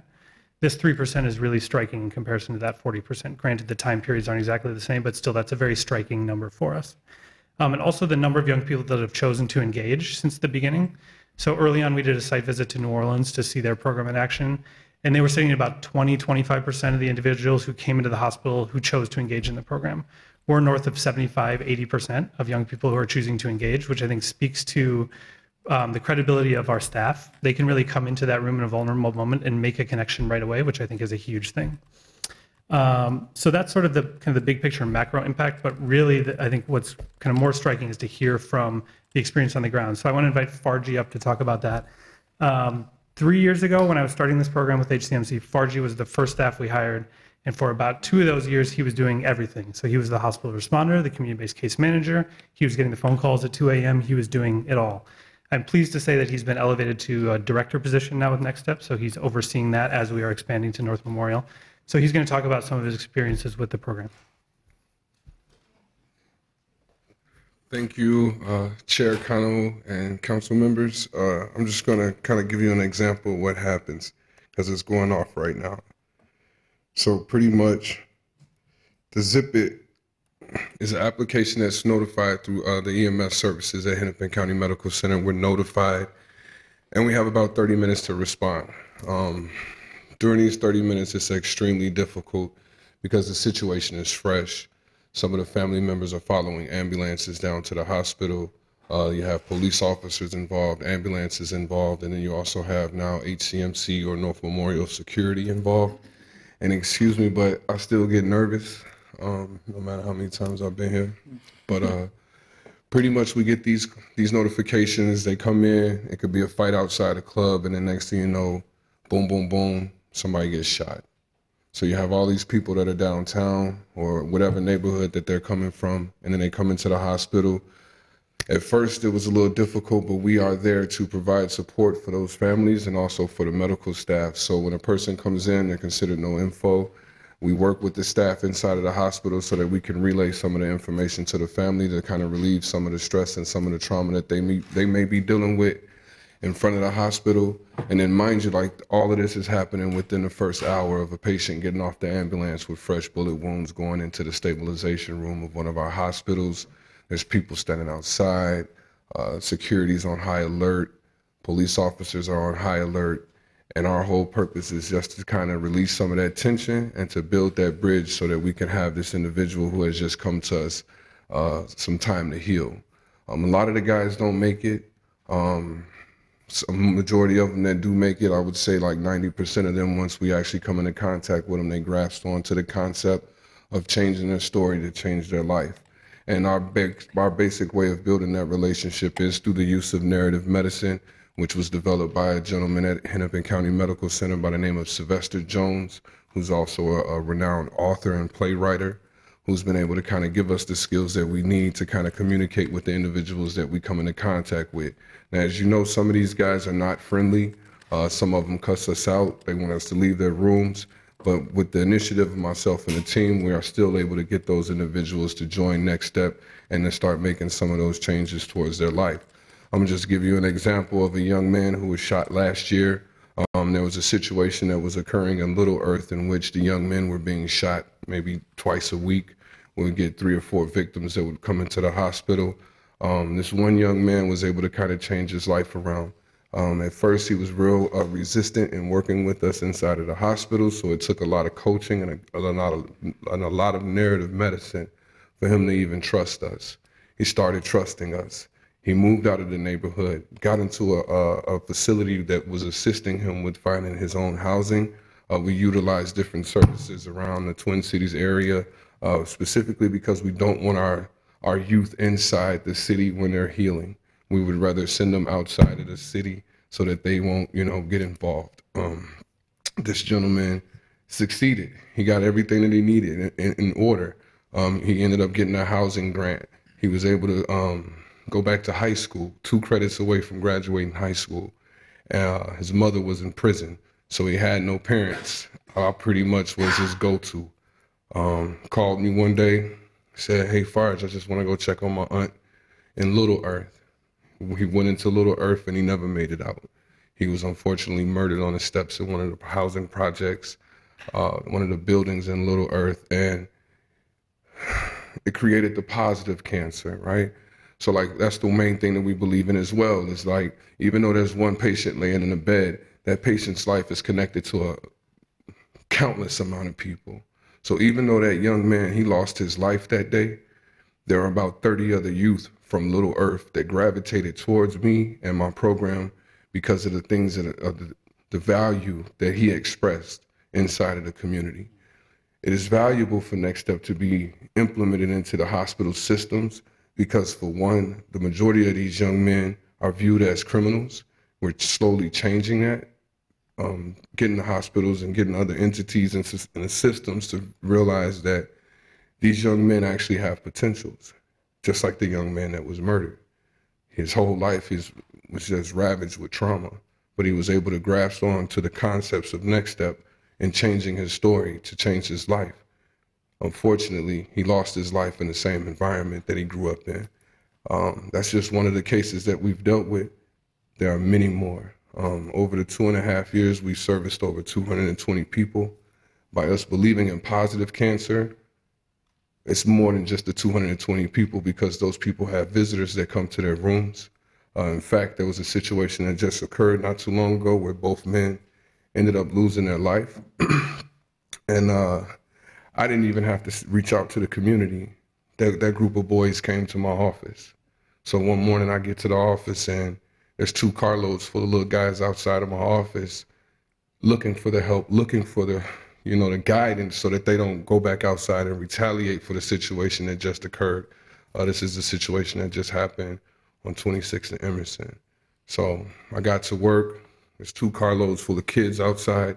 All of them are emotional. All of them are intoxicated. It took every ounce of resource inside of me to be able to console these gentlemen to relax themselves, and they calmed down. Now, the paranoia and the fear is something that we're working on, but we're developing these characteristics within these young men so that they are able to become more positive and productive citizens. They get jobs, they get their GEDs, they move into safe housing, they become better fathers, they become better mothers, they become engaged. A lot of them are unfamiliar with the hospital setting, and they've never been inside the hospital at the level that I've been bringing them inside of the hospital at.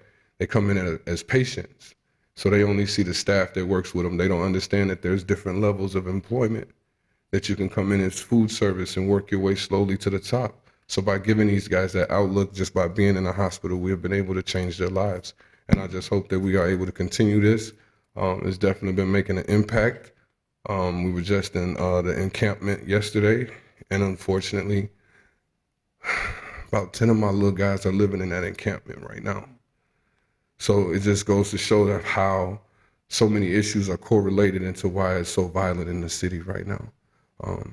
That's pretty much what I gotta say. I mean, if you guys have any questions for me, I'm more than willing to answer them, but I'll just kind of leave it at that. Councilmember Cunningham. Well, first, I just want to say thank you. Again, every time I see you, I try to gush on you a little bit to say thank you for all that you do. And Sasha, if you could please make sure you extend my gratitude to the GVI folks as well.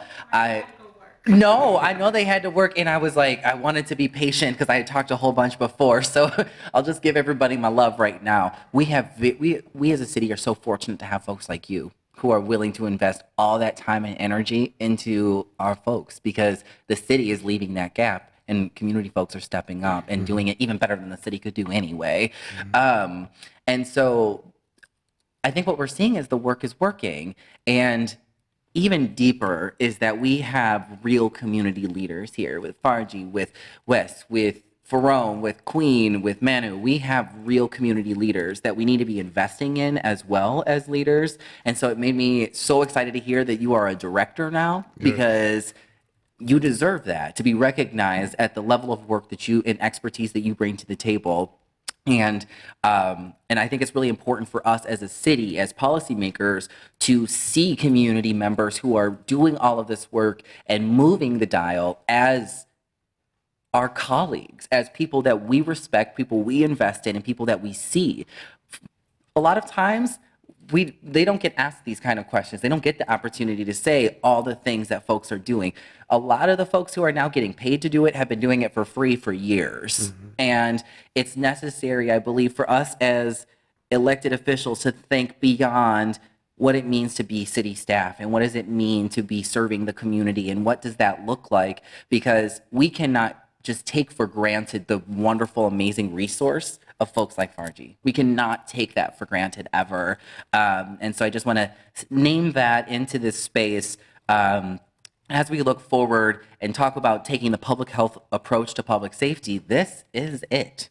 So when we talk about investing, we need to be thinking long-term and thinking about also the folks who we're bringing into the city to help and to do the work that we are investing in them, and respecting them and demonstrating that we see them as valuable assets to the city, and that more than anything, y'all got good pay and benefits. That's, yes, we want to make sure that our folks are taken care of. So I'll leave it there, but please extend my much love to them, and really they are doing the work. They're on call 24/7, 365. They may be part-time, but I'll tell you, they are absolutely not.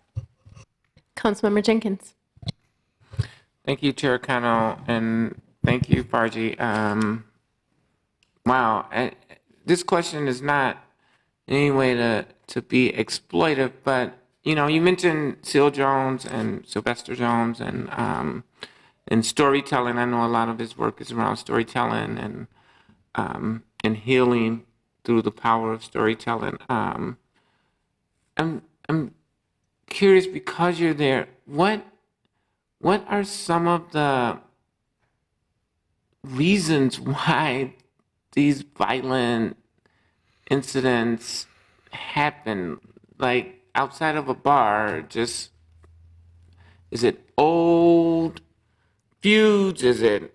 No, we're actually dealing with a lost generation, right? So systemically, that's why I commend the team right here for acknowledging the fact that this is something that has been going on for years, right? So this is an issue that started happening back when I was around 9 or 10 years old. My father and his generation, they were strong men. They wanted to work. They were military men. All of the things that America wanted, but America broke them down. And what happened was those men came back into our communities broken. And then the system strategically made sure that the men weren't at home. So you have a generation of young men who turn to the streets as their father figures. And unfortunately, a lot of our fathers ended up abusing drugs or running from their families because they couldn't financially take care of the responsibilities. It broke down our families in the 80s. Crack cocaine came in and just took everybody that was a leader away. All these men are in jail.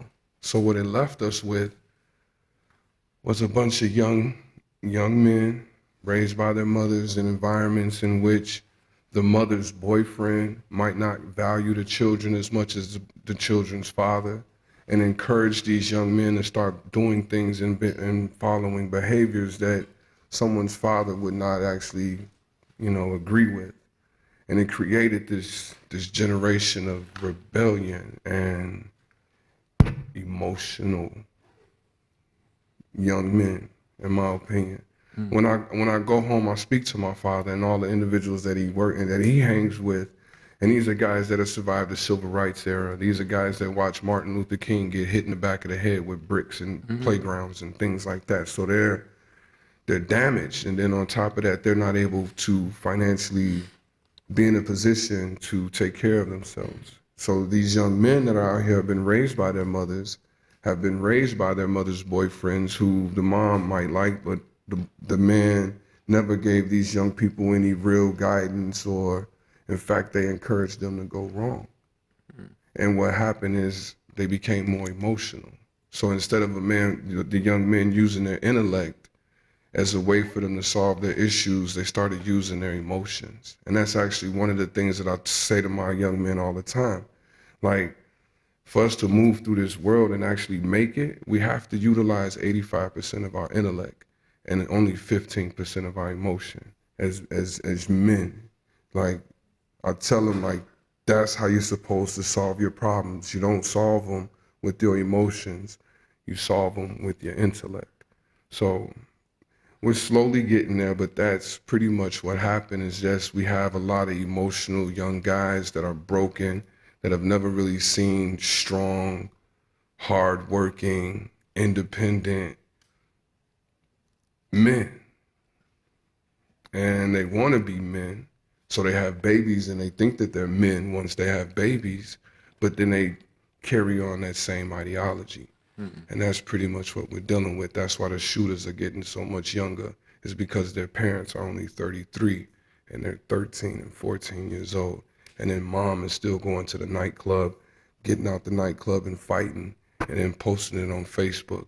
And then the little kids think that this is normal. That's what we're dealing with right now. So by being in a hospital, I get an opportunity to meet these young men after they become emotional, after that they kind of allowed themselves to get into these situations. Now, mind you, some of them are innocent victims, but a lot of this stuff could be resolved if they didn't get so emotional. So we need trauma therapy, mental health therapy. These young boys need counseling. They need to learn how to use their hands again. All the trades are out of the high schools. So instead of wood shop, instead of the auto mechanics, instead of all of the things that you would utilize your hands for, they just go outside and fight. Like at Henry High School, there's situations brewing right now at Henry High School, and I think that it's because they're not engaged enough inside of the school where they can actually learn how to use their hands. It's deep. It's systemically deep. So if we could just start by working with them at the hospital, giving them the encouragement they need, giving them some of the psych consults and the therapy that they need before they're discharged out of the hospital, I think that we can start kind of tackling the real issues at home, because it's all inside of them right now. And once they get upset, they'll shoot everybody in this room. And that's a fact.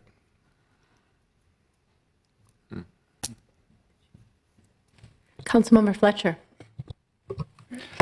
Thank you, Madam Chair. I know we have other presentations, so I won't take very long, but I couldn't sit and listen to all of this without adding to Councilmember Cunningham's just expression of gratitude to Project Life, to Next Step, to everybody who's doing this work. Ms. Cotton, please pass on, I think, all of our gratitude to your team and to everybody who's doing this work. I think it's so important, especially because a lot of times I think we get I've seen versions of this where what breaks through in the reporting is we would get the MPD version of the report, which we need, right? We need to know where the shootings are happening and get the statistics, and we hear the stories about the reactive work that the city does that we absolutely have to do and that we rely on MPD for.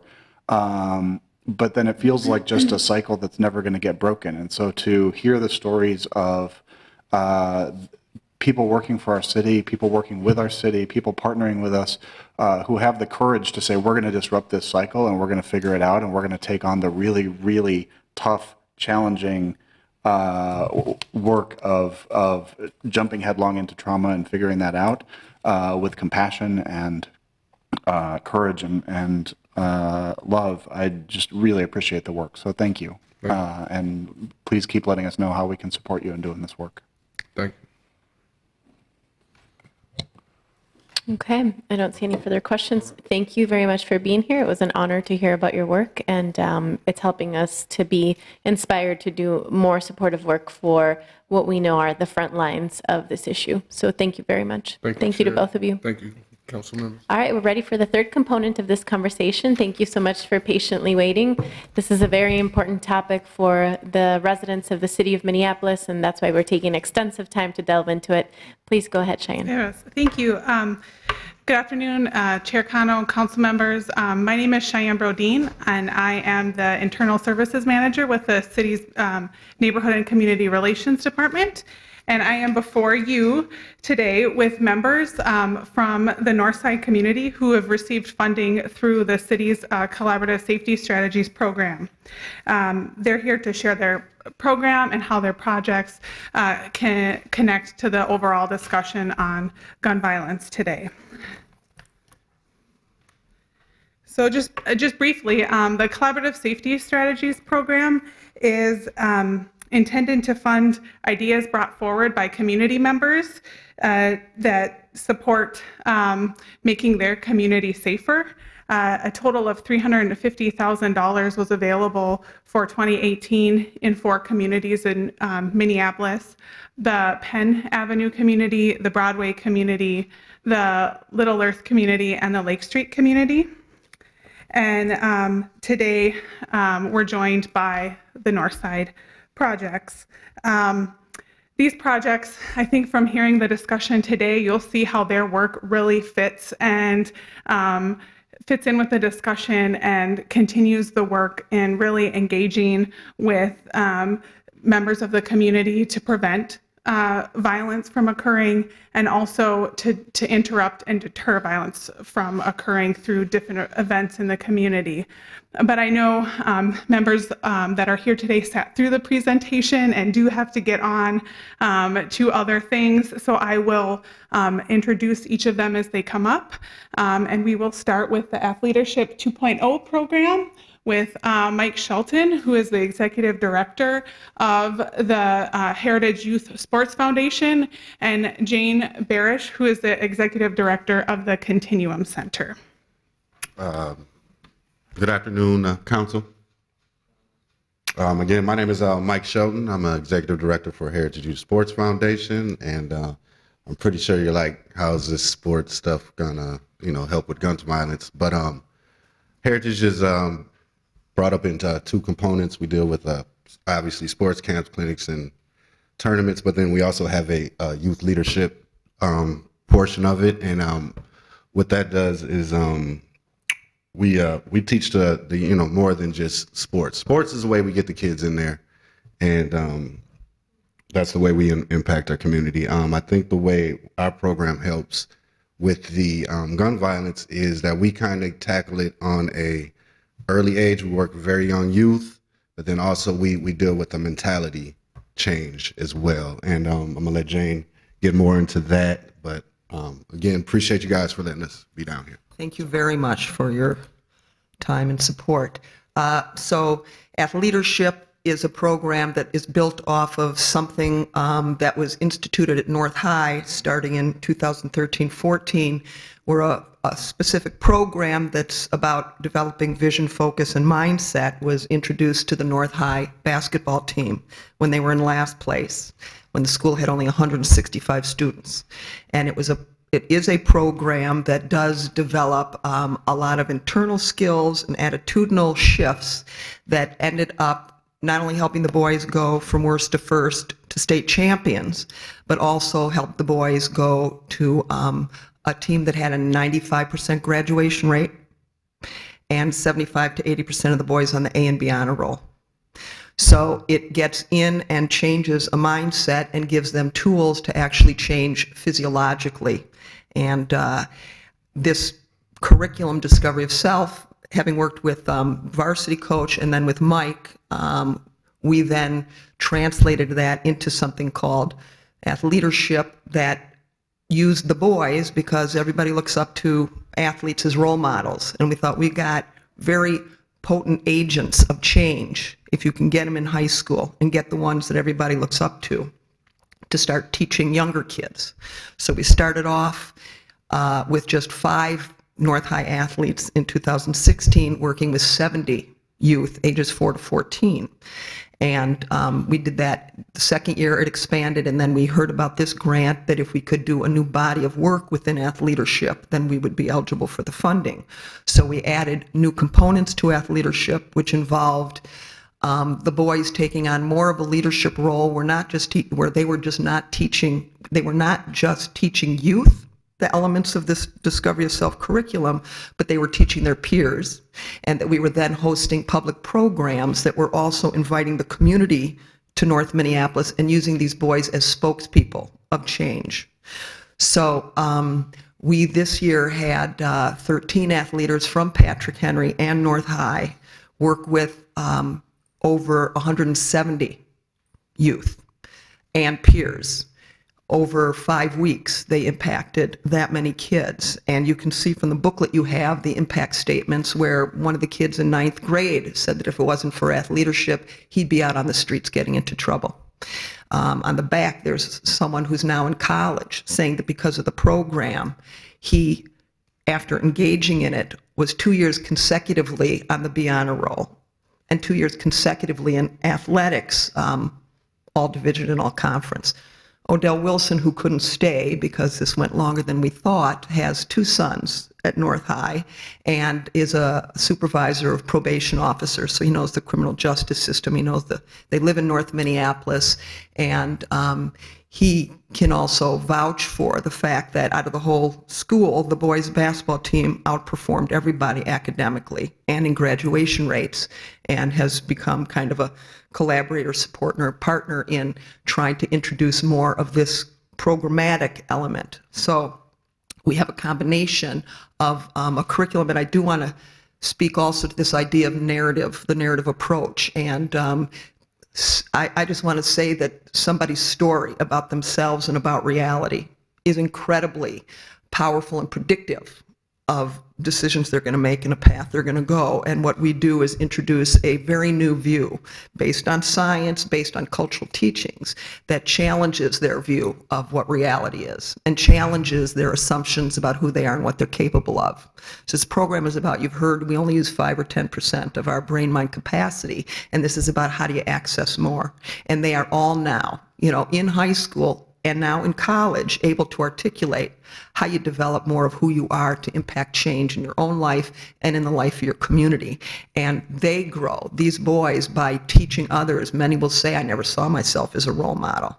And now suddenly they're in a position of teaching others that makes them feel not only proud of themselves, but very useful, and they have a new view of who they are. And actually, there were 2 or 3 of the kids very impacted by Nate's shooting. One was his cousin, and they could come because we worked 5 days a week in North Minneapolis at 4 sites, and they knew they had to show up, and they knew that this was an opportunity to turn negatives into positives, and that's one of the things they learn how to do.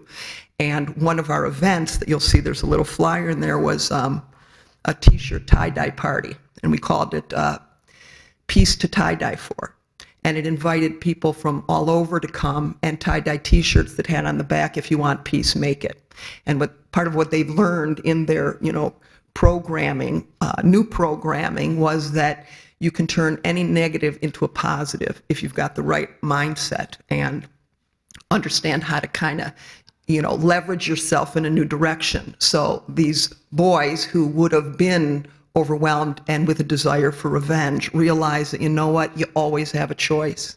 And they chose to want to take whatever pain they had and direct it towards creating more positivity and being a statement about what's possible if you move in a new direction. So we feel that by working with the athletes, we have very powerful spokespeople, and we are growing that to impact young people, their peers, and change the narrative of their own lives and the way people look at North Minneapolis. So I want to thank you very much for your interest and support. I just want to say that my first 4 years at North High and Patrick Henry were pro bono, and the first 2 at leadership as well. And because of the support from the city, there's actually now some funding to support the work, and it's very hard to do it when there is no support. So very appreciated. Thank you, too. Yep. And now I will introduce Corey Dean with the Man Up Club.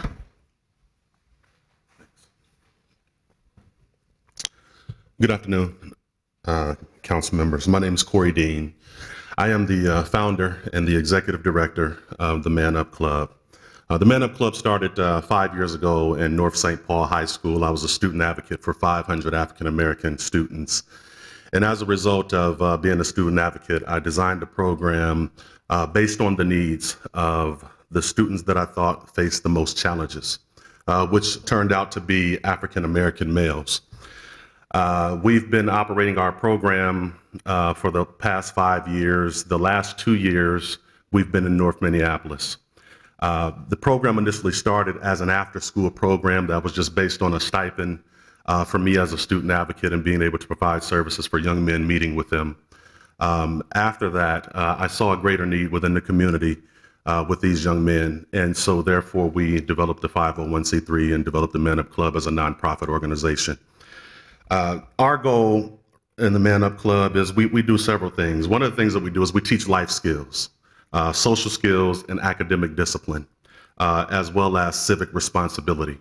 Those are the 4 pillars of our program. In addition to that, our goal and our mission, number 1 is to have African American males who are in our program to graduate from high school, in addition to staying out of the prison pipeline. And then finally going on to college or vocational or some type of career after high school. We meet every week on Thursday nights in North Minneapolis. I meet with about 10 to 20 young African American men between the age of 13 and 24. We typically service young men who typically wouldn't join your, for example, your YMCAs or your Boys and Girls Club. We deal with young men who have very extenuating circumstances. 80% of the young men that we serve are fatherless. The gentleman spoke about that earlier, which is a tragedy. Some of our young men are gang affiliated, as well as young men who have been abandoned and abused. So we work with that direct population. Our program consists of every Thursday night. The first thing that we do is we sit down with these young men and we have dinner. The reason that we do that is because, number 1, we want to make sure that they at least get some type of nutrition when they're a part of the Man Up Club. And then also to be able to have conversations and provide a family setting in which some of these young men typically would not get. You'd be surprised at some of the conversations that will come out of sitting down with young men at a dinner table and having dinner. Also, we bring in speakers, professional speakers, to talk with these young men, anywhere from Fortune 500 company leaders to ex-felons. We have financial literacy that we offer to the young men, anger management, as well as trauma healing. We also do field trips, whether that's to take young men out of their current environment to expose them to life beyond North Minneapolis, whether that's to Valley Fair or to the White House in Washington, D.C., or the Department of Justice. We do outreach events such as the Man Up Minneapolis, which is an event that we do in the Hawthorne neighborhood, right in front on Broadway, right in front of McDonald's and Family Dollar. We've done 2 of these events where we've provided young men with free suits. We've provided young men with haircuts. We've connected with the Minneapolis Police Department to have police officers come out and have dialogue with these young men that are outside of performing any type of arrest or responding to any type of emergency, just so that we can create a positive relationship between young African American men and the police department. We also invited out 100 fathers that would come out, and we provide a tent for 100 fathers to come out and just simply give hugs to young men, because we believe that young men just simply need to be loved on. Also, what we do is we recruit young men. We use that to recruit them. And so with this particular Man Up Minneapolis event, we had 700 people who came out from the community. There was no violence. We gave a message of basically peace, love, and hope to the community. We operate with several different collaborative partners. The reason I started the nonprofit was so that we could expand. We could partner with local businesses as well as other nonprofits who serve as youth, in addition to partnering with schools as well as churches. We've had the opportunity to partner with Hawthorne Neighborhood Council, West Broadway Coalition, Solo Grocery Store, as well as Sanctuary Covenant Church, the Harold Moselle YMCA, U.S. Bank, Sherman and Associates, the City of Minneapolis, and so on, as well as City United. One of the things that we focus on within the Man Up Club that's more specific to why I'm here to speak briefly to you in regards to reduction of gun violence is our program is very strategic. And one of the things that we do is we engage young men. We provide a structured environment that is relevant to these young men. Our recruitment is not hard because young men understand what our mission is. They come to us. When we offered the Man Up Club, we done an open house and we were only looking for 10 young men. And we started at 7 o'clock. At 6:40, we had about 30 young men who were standing outside and had a line down the street that wanted to be a part of our program. The other thing is that we mentor young men on conflict resolution. This is something that's very imperative to the work that we do to reduce gun violence. Basically, being able to mentor young men in conflict resolution allows them basically to deter retaliation. We have, like as I mentioned previously, we have young men who were gang affiliated. There were a couple of young men who were killed, who were friends of young men who were in our program. As a direct result of us talking with them and being able to deter them from retaliation, we were able to prevent a murder, several murders, which saves, number one, the community money, it saves the city money, and so on, the ripple effects.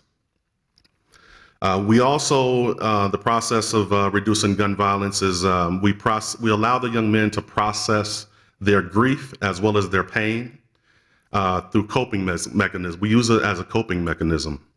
And basically to process their feelings and their emotions, basically to deter violence. We have what is called a healing circle with the young men where we meet with them every week. They talk about the issues and the struggles that they have, the abandonment, the abuse that even comes from within their own household, not just community, but even things that happen within their own household. And for these young men to be able to process the trauma that they've gone through, it allows them to be able to cope outside of their typical circumstances that they may have. Our outcomes, we have several outcomes. Many of the young men that we have been on to college. We have one young man in particular who has gone on to North Dakota University, and he is enrolled in the aviation program, and he's graduated from that program, and he's a product of the Man Up Club.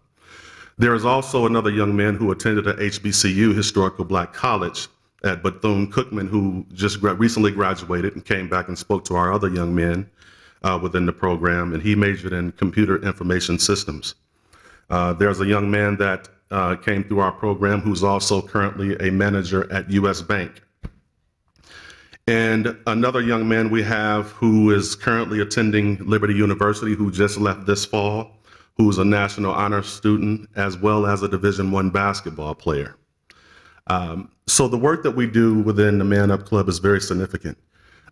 We don't have speakers come in. We get speakers who are professionals and speakers who have achieved a lot in their lives. However, the speakers that we have that frequent our young men, we want them to come in and talk about their struggles. We want them to talk about their pains and how they've overcome things, because these are the things that our young men can identify with. So I just want to thank you for your time and your consideration, and to let you know that the dollars that you're putting behind these programs are very significant, and it's really imperative to continue to partner not just with police departments and law enforcement and things of that nature, but to really empower leaders within the community who are on the ground, boots on the ground, that are connecting. I think that it takes all of us to be able to wrap around these young men and the kids who are in our urban communities to bring about change. So I appreciate your time and your consideration, and thank you for what you're doing. Thank you so much. All right, and last but definitely not least, we have Sierra and Tiara from the Zenben and the ultimate queen, Miss Jackson. Thank you so much for your patience. Thank you. Again, my name is Sierra Carter. I'm the founder of the Zenben. We're a holistic wellness brand, Northside based, and shout out to our councilman. But we provided intentional programming to facilitate prevention and disruption from violence. So we provide safe space pop-ups. And so we do a lot of healing circles, from healing childhood trauma to providing healing circles facilitated by a mental health therapist for victims of abuse, so gun violence as well as sexual abuse and things of that nature. We also do yoga in the park, so it's super cool because we literally on Penn Garden, we had a pop-up and we just do bring a bunch of yoga mats out and we call all the guys in the corner and they actually come and participate. If they don't want to participate in yoga, they'll actually just keep their eyes open for us, and I'm sure they're just enjoying the music as well. But we bring nice loudspeakers, bring R&B music, and just make it relatable. And yeah, we also provide alternative methods for dealing with conflict. So we have a lot of those programs as well. And we just, again, like I said, it's a pop-up experience. So it's really like dealing with people on the corners of our neighborhoods. And yeah. A lot of the people who migrate to us are young females. So I think it is nice to give the message of different ways of dealing with conflict. Because, growing up on the north side, as I know, you learn at a very early age, when you have a conflict, the first thing you do is take it outside. You know what I'm saying? You deal with it with your fists. Talking about it isn't even an option that you're given. So when a woman grows up and she has a conflict with a man, her first instinct is to call another young man that she knows. So now this young man is going to head out and deal with a conflict that isn't even his own, and he might risk his own life for it. So that's really important. And with our yoga classes, I think it's really important to show the youth that other people really value your community, because people live in these spaces that they don't necessarily like, but we give people different things that they can do, and then hopefully that will internally affect them to be like, oh, well, they value my community. Maybe I should too as well, maybe keep it a little bit more safe for the younger people. So that's basically the main goals of our programming. And we appreciate the funding, and all of your hard work and interest in what we do. We super duper appreciate it. Thank you. Greetings and good afternoon. First off, I'd like to suggest a book that I just recently read, Victor Woods. And in this book, he spoke to his experience of coming from a very well-known family, a moneyed family, but he could not get with their program because of the cultural issues, because they were always in European environments. So he hit the streets. And after all of the things that he did, and he spent 10 years in prison, a friend of his helped him turn his life around, and he wrote a book about it. And I think that that's one of the reasons that we're doing what we are doing. Now, I've chosen to deal with the young folks, the pups, the littles, because I think that if we can deal with them and help them to get it, then they're not struggling with some of the same things that we're struggling with as we age. This past summer, I worked with the summer school, the Beacons program. In the mornings, I was at Nellie Stone Johnson. In the afternoons, I was at in the mornings I was at Franklin, excuse me. In the afternoons I was at Nellie Stone Johnson. And part of what I am doing and what I bring to this collaboration is resurrecting verbal judo. something that I was trained in some years ago, that the Mall of America had the good sense to recognize that in terms of security coming into the Mall of America, that they needed some layers prior to the Bloomington Police, prior to the Mall of America security. And that was what we then defined as the mighty moms and the mighty dads. Because again, we knew the kids, we came from the neighborhood, and we were able to diffuse many more things before they escalated. With that, I'm also dealing with etiquette. And there's some folks that would say, why etiquette? Well, it's etiquette from a number of positions. It's more than just table manners and saying thank you and please, but it's also dealing with the system that we are dealing with. Sometimes is contrary to what they're used to, while we're also speaking to there's more to life than North Minneapolis. We talk about vocabulary. Oh, one of the things that I start with too is I tell them that through my lens and my experience, it wasn't as though we didn't resort to fisticuffs. But if me and Councilmember Cunningham got into it, he got the best of me. I didn't run home and get Pookie and Mama and them and come back and try to kill him. And so that's one of the things, because I want them to recognize that what they're involved with and subjected to isn't isolated and only specific to them, but from my experience, it was a different way of dealing with things. So we're going into phase 2 starting on Monday, and part of that will be home visits as well as a continuation. One of the reasons I started in the summer is because I wanted to start the program with scholars that I would ultimately be exposed to in the fall. And so those scholars came from both Franklin, Nellie Stone, and Lucy Laney. And so phase 2 will be specific to Lucy Laney. And again, we're starting that next week, actually. Why are you clapping, Councilmember? Yes, and yes, thank you. And I must also acknowledge Councilmember Cunningham, because he was really a strong support, including getting up off his deathbed to attend a meeting to make sure that what we're doing now as a result of this collaboration happened.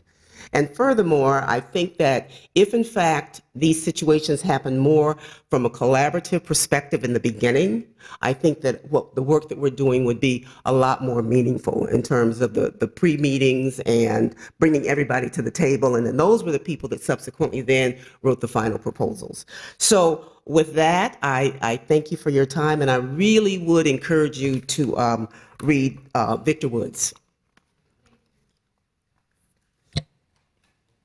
Do you have a question? Oh, Councilmember Jenkins. Thank you, Chair Cano. I know we're going way over our time, and I don't want to take up too much time, but I just want to acknowledge that, you know, all of these really great programs that are happening in our community, you know, it's not separate. We're one community, and we're all the work that you guys are doing is just as important, if not more important, than the work that we are able to accomplish here on the council. So thank you all for being partners in making our city work as well as we can. Thank you. Thanks. And just to wrap up, I did want to highlight on the slide that we have, there's a lot happening on Penn in October. Lots of things happening. The first 2 events are movie night in the Garden and a harvest festival. That's one of the partners in the Penn project, the Falwell Neighborhood Association. And then the subsequent events below that is happening at the New Rules Event Center. They're also a partner in the program. And a community member in partnership with Juxtaposition and Lucy Laney will be doing a mural this fall with the students. So that's one additional thing that's happening through the PEM projects. And we're right in the middle of the current funding cycle right now. And as you can see, lots of things are happening. I also would like to note that with the Little Earth and Lake Street projects, very similar great work is happening. And I would say each project has been successful and are doing the work on schedule, and things are going really well. So thank you. Thank you. Did you have another? Oh, okay. So I don't see any further questions on this portion of the agenda. Thank you so much to all the community leaders who took time out of their day to be here and to help inform us about the strategies, the creative strategies that you're leading on the ground to help us address what you see as a very complex, multifaceted issue. We are going to, Councilmember Cunningham and I conferred here together, and we're going to continue to dig deeper by referring this discussion to the next, well, not to the next, actually, to the Peace Committee on the 15th. So the action here will be to refer this discussion on gun violence to the Public Health, Environment, Civil Rights, and Engagement Committee, scheduled for 1:30 p.m. on Monday, October 15th, so we can have the next 2 weeks or so to craft some ideas and take action on addressing the gun violence in our community through the different ways that we've discussed today. So we're going to continue this discussion there. So I will put forward that motion. All those in favor, please say aye. Aye. And that passes. Thank you so much for being here. We're going to move to the next portion of our agenda today, and we'll be in touch about continued conversations on this. Item number 2 for today is the Mobile Integrated Healthcare Project, which is a presentation by our Minneapolis Fire Department and our special guests today. So thank you also for your patience. We did not anticipating having, we didn't anticipate going so long on this topic. It is very important, so I'm glad we're doing it. But go ahead, please. Chairman Cano, committee members, thank you. I'm John Filo, Fire Chief. Thank you for the opportunity to give you a quick update on our mobile integrated healthcare. You know, as I was listening over here, it's kind of interesting to talk about what others have done within the community. And a lot of the stuff that done, especially Mr. Shahir, you know, when you talk to him, when you heard his passion he has for what he does, that truly is the definition of integrated healthcare. I mean, whether it be a mental health, physical health, or their own environment, you know, if we can get people connected to the service they need to get and the help they need, that truly is integration of care. And I think that's what we're all trying to achieve here. You know, with us, I do have a PowerPoint. I'm probably going to go off script and probably just talk a little bit and keep it as brief as I can out of respect for time of our other colleagues here. But, you know, we are as you know, we are a little bit historically, we've got 19 fire stations, work 24-hour shifts. One of the shifts works at 48. You know, we're strategically located. You know, and so we do provide quality service, especially first in ALS support to Hennepin County Medical Center and also North Memorial on the north side. So we're a very, very busy fire department. They work very hard. And to back up just a little bit, a few years ago, we talked about what we can do. We started talking about what changes can we make in our system and how that would look, especially when we started conversation about the Affordable Care Act and the impact that was going to have on communities. You know, through that, we got into a project, a data project that was in and around doing community EMT or community home visits of qualifying patients. We did that for a number of years. We were and quite frankly, which has now led to the evolution of the community EMT legislation and process. That is still, my Deputy Chief Lage was here earlier, had to leave, unfortunately. She is still fully engaged with that committee, working on that, being led by Chief Coring in St. Louis Park. So community EMT is just a part of the mobile integrated healthcare system. And I think that is something that we certainly will expand to and be a part of. That's I wanted to be a part. It was award-winning program a few years ago that was involved initially out of the gate was St. Louis Park, Minnetonka, and Minneapolis were initially involved with that, and it was an innovative program, and it proved that it can certainly work and can certainly start to bend the cost curve and really start to integrate our healthcare, and ultimately to in terms of that, to try to minimize some of the readmittance rates that we have and all of the other issues that people face today, and really get them connected to the appropriate medical attention they need. You know, so that continues on, which then led us to obviously our, which we're very proud of, is our EMS Academy.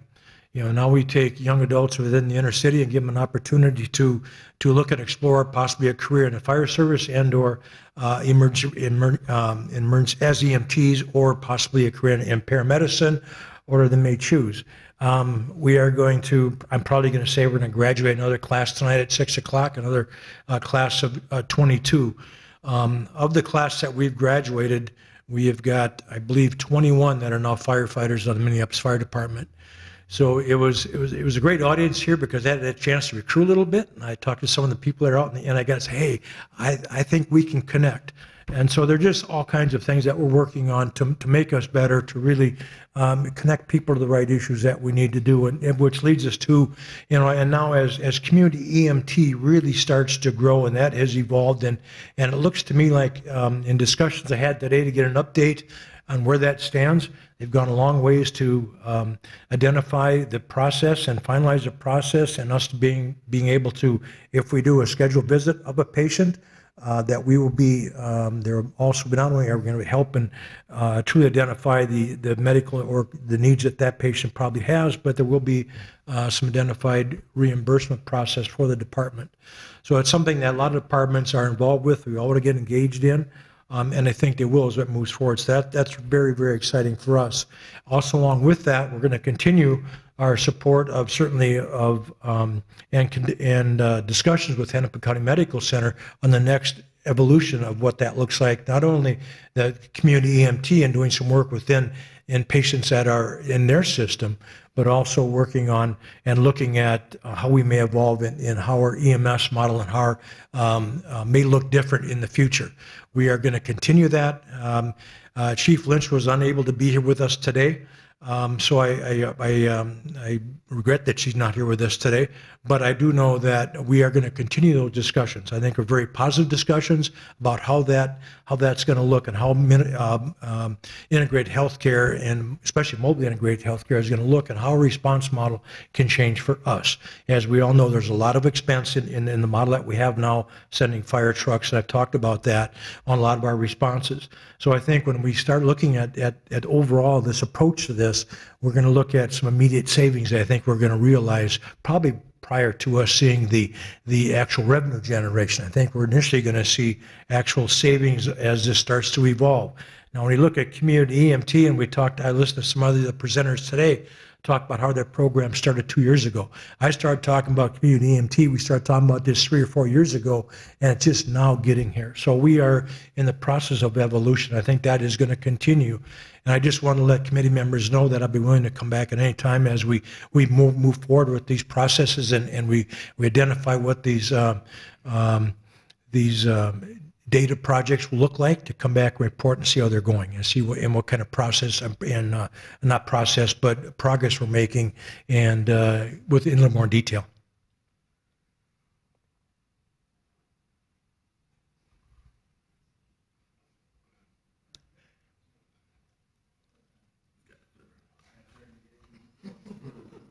Any questions, Bill?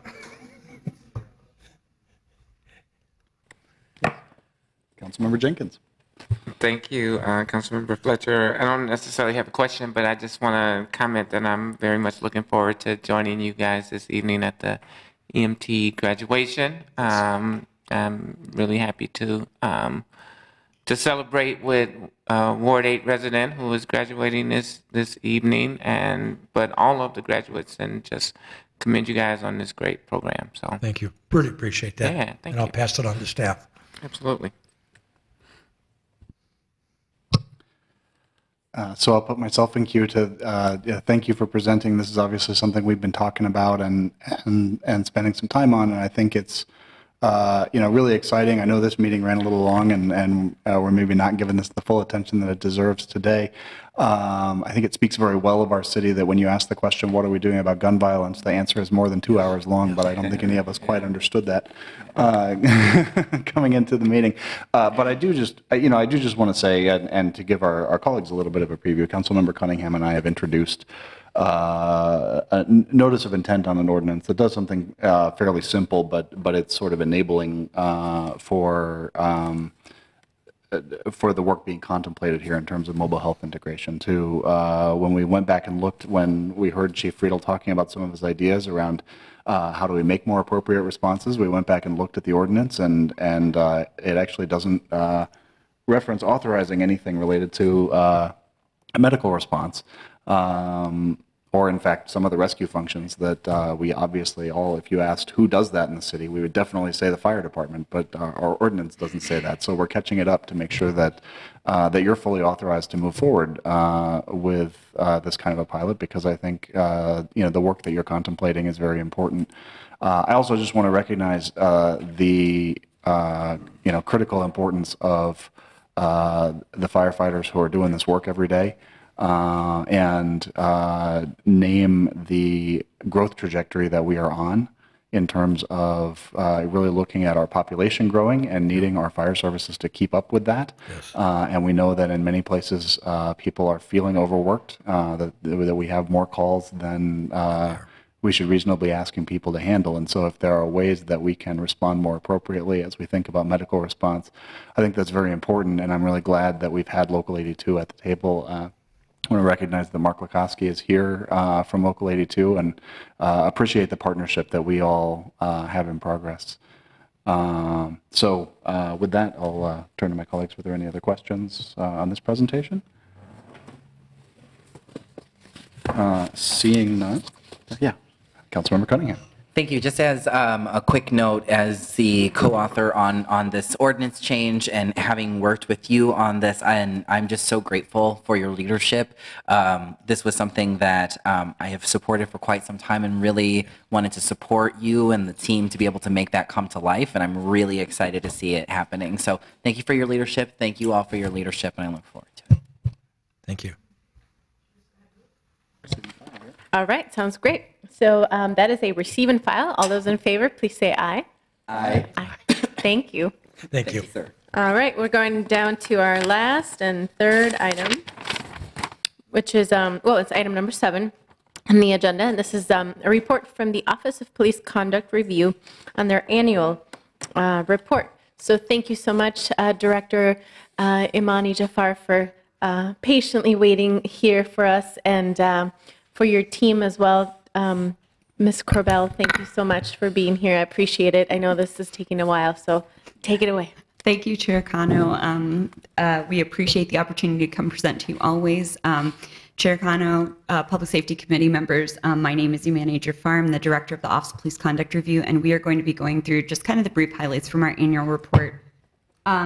We actually have changed things since we've done the public Tableau site, and a lot of our numbers are updated in real time, and you can always see them on our website. So we tried to pull off of things that occurred in the last year. It's really 2017 kind of through Q3 of 2018, since we're presenting a little bit later in the year due to the whole police administration changing and major events going on. But this will not be a long presentation. So we're going to go through first what is probably the most important area that we wanted to focus on is the complaints filed and the trending upward. And I actually brought with me today my intake investigator, Gabriel Ramirez, who is the one who processes every single complaint. And we thought it would be best for you to hear from him since he's closest to the work. We'll also go through complaint outcomes, disciplinary outcomes, OPCR, PCOC analysis projects, and I have my legal analyst, Ryan Patrick, here with me today to present that. We'll just go through some brief updates on projects we've worked on and looking ahead for really 2019 and close out of 2018. So with that, I will invite up Gabriel Ramirez.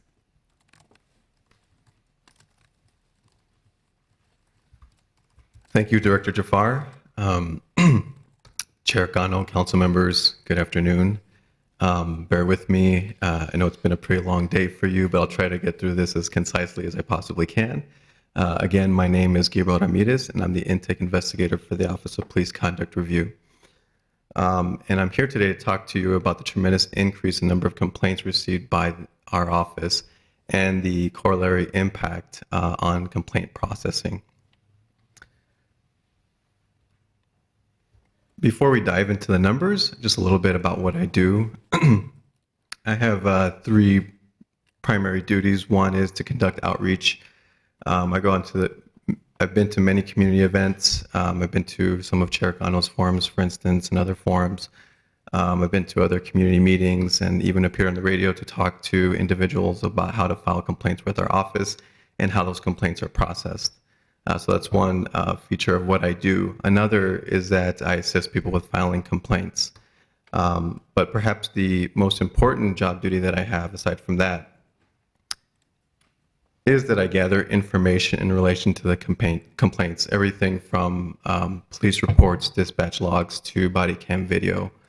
I gather all that information as it relates to the complaints.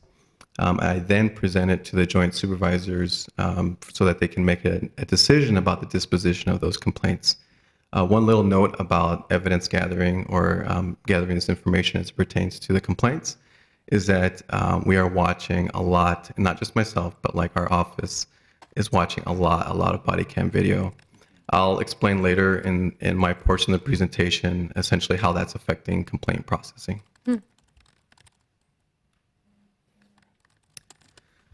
Okay, so as I mentioned before, there's been a tremendous increase in the number of complaints filed over the past year. Going back to Q4 2017 is when we noticed this trend initially, and we're looking at about 600 complaints this year. Now, it's a partial projection. We don't have all the quarters in yet. Obviously, Q4 has not come, and Q3 is only a partial projection, but that quarter is almost complete. But based on everything going back to Q4 2017, it looks like we're going to have 600 complaints this year, and that's a 38% increase from the previous year.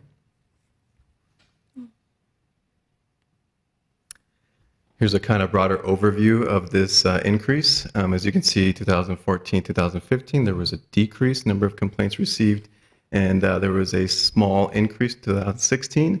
2017, a decent increase of about 10%, and then this tremendous increase, as I mentioned before, in 2018 of about 38%.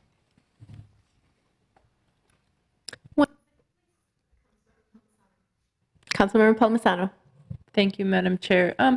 Just going back to that previous slide, I won't ask you to try and tell us why that would be, but could you speak to a little bit of the ways that that PCOC has become more visible, or like things that might drive people to utilize this as recourse, or different kinds of promotions that you maybe have or haven't done?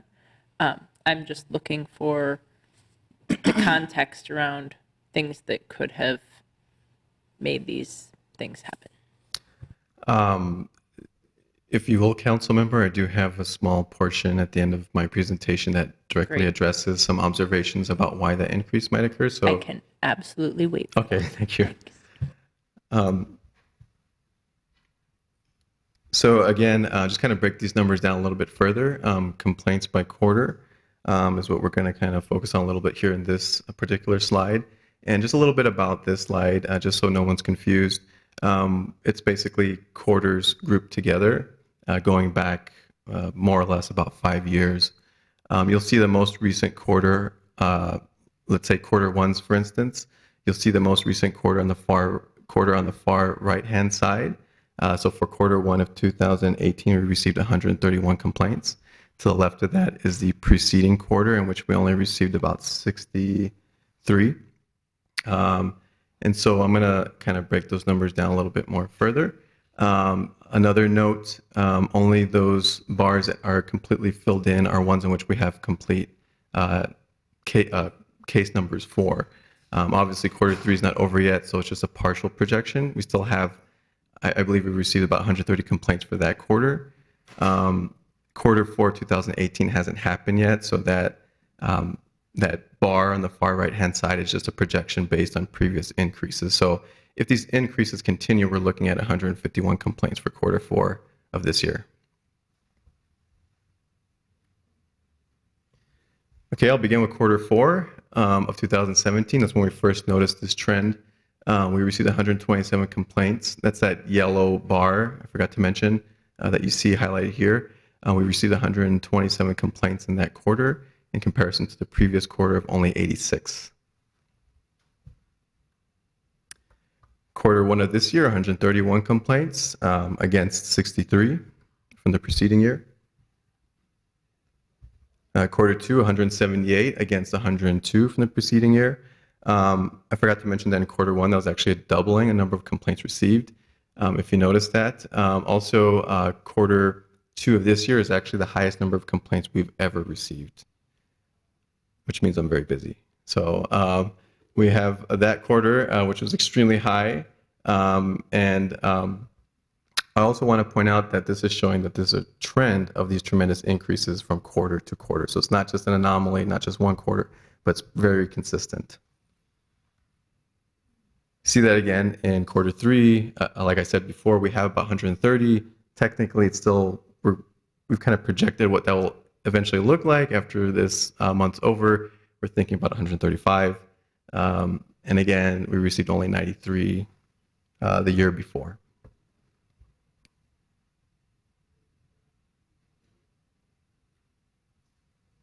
So one other metric to gauge this by is basically the average. As you can see here, 70 is what we typically get in quarter one. It's about 131 is what we received this quarter. 94 quarter two, 178.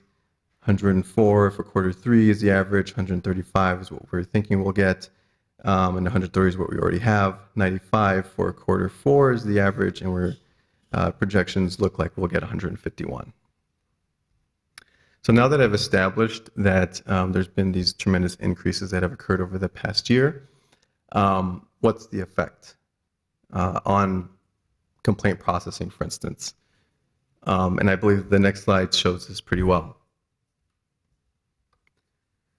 So in 2016, it took me, because I started in 2016, it took me 10 days to complete an intake investigation.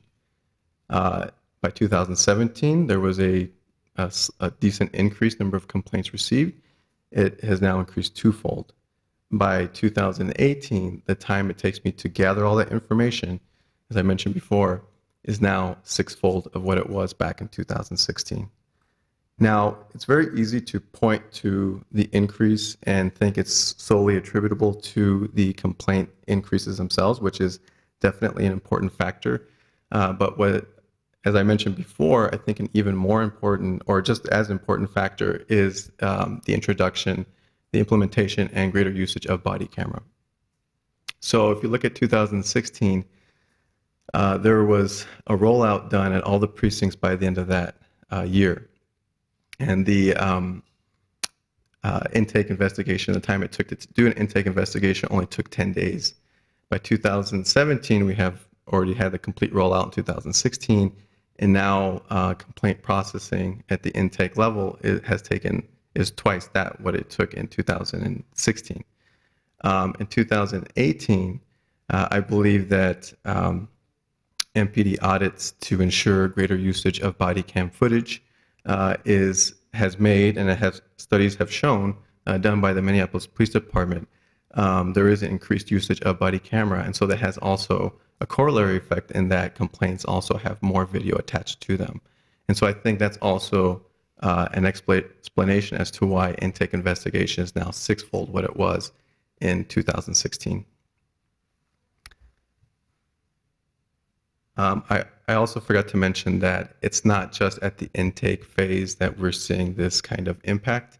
I believe the impact is also, it's felt at all levels pretty much of complaint processing. So our video analyst, Ryan Franson, has to cull or gather all this video. I have to then, at the intake process, go through it all, figure out what are the relevant portions of that video, and then eventually I relay that to the joint supervisors, which is composed of Director Jafar and the Commander of Internal Affairs, and they then have to go over those relevant portions. Now, I watched all the video. I have to figure out, I want to do a thorough job, make sure that there isn't something that is relevant to the complaint that I'm missing. So I have to view everything. And sometimes that can amount to 300 minutes more or more video just for one single complaint. Just this past week, for instance, I've done intake investigations for a couple of complaints, and there were about that many minutes of video attached to those incidents. That's the equivalent of basically watching 2 feature-length films. So after I pour over all this video, there still will be very likely at least 10 to 30 minutes of that kind of edited video that the joint supervisors will have to look like because it pertains to the incident. Okay, now going to some observations to answer Councilmember Palmisano's question about why this may be occurring, at least in terms of the increased number of complaints received. And I believe one reason, at least, is outreach efforts done on the part of our office. As I mentioned before, I've done some outreach, but also I'm not the only one. It's not a singular effort. Director Jafar and our legal analyst, Ryan Patrick, have also done a lot of outreach, doing things like speaking to various organizations, conducting CLEs, and in the process explaining to people how to file complaints with our office. So I think that's one important factor. Another one is that Internal Affairs is also referring more cases to us than they have in the past. But I think one factor that there's a strong correlation to is a complaint filing study that was conducted by Director Jafar and our legal analyst Ryan Patrick on the behalf of the Police Conduct Oversight Commission back in late 2016. They went out and tried to determine what an individual's accessibility to filing a complaint was when they encountered an officer either on the street or in the precinct. And upon the completion of that study, they then made several recommendations, such as giving cards to officers that they could just hand to somebody who has a complaint and that had all the information on it so that they knew how to file that complaint.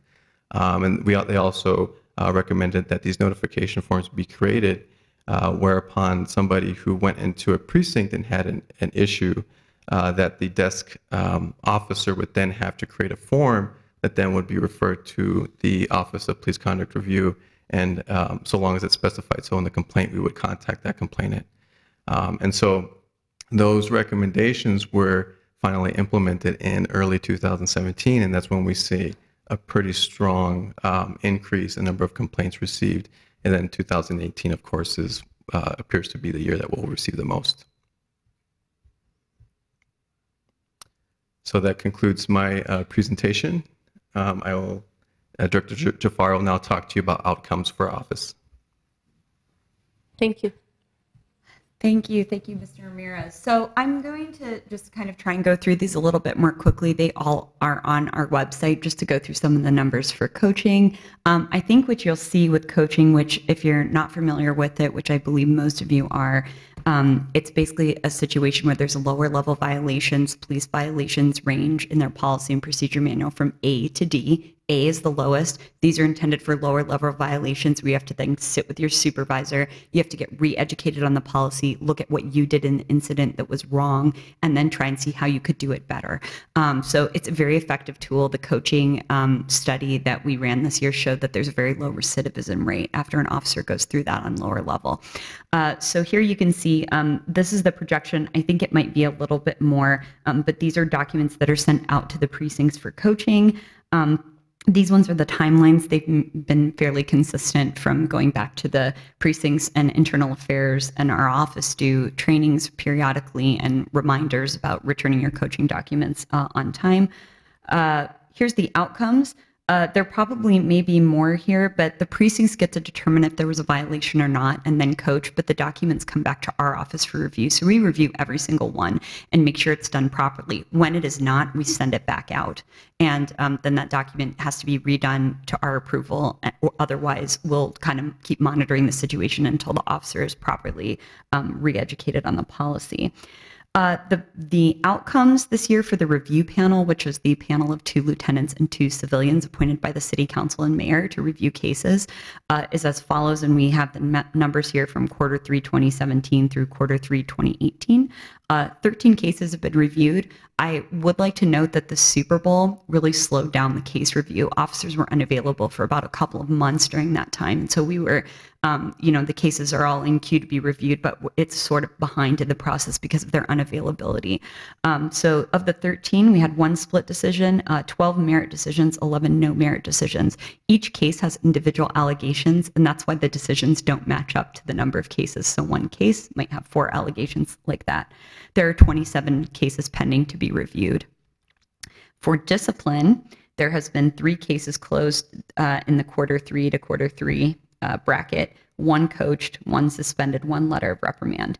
Once a case is completed from our review panel, it goes straight to the chief's office. The chief is the sole arbiter of discipline. So he decides discipline on those cases, usually with assistance from his deputy chiefs.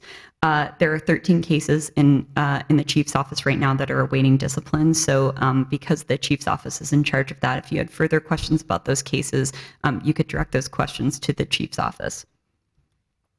Okay, and to briefly cover our analysis efforts over the past year, I'm going to bring up legal analyst Ryan Patrick. Good afternoon, Council. I'm Ryan Patrick, and I support the analysis team that works with both the Police Conduct Oversight Commission and the internal review process that we do, research and study process. We are a team because we added the body camera investigator position this year, so there's 2 of us analysts working there. He works part-time with analysis projects, but also assisting with intake. And as you can see with the number of complaints increasing, he has a lot of work on his plate. So our work, we assisted with the internal audits, body camera audit back in the end of 2017. And over the past year, we've completed 4 research and study projects. I've had the pleasure of presenting these to you, so I'm not going to rehash the work. The one that we did not, the coaching process analysis, like Director Jafar mentioned, looked at whether the coaching process was working and kind of the results, and was able to show that it was working effectively. We had very low rates of officers reoffending for the same violations. That is the work that we did over the past year. I'm going to turn it back over to the director. Thank you.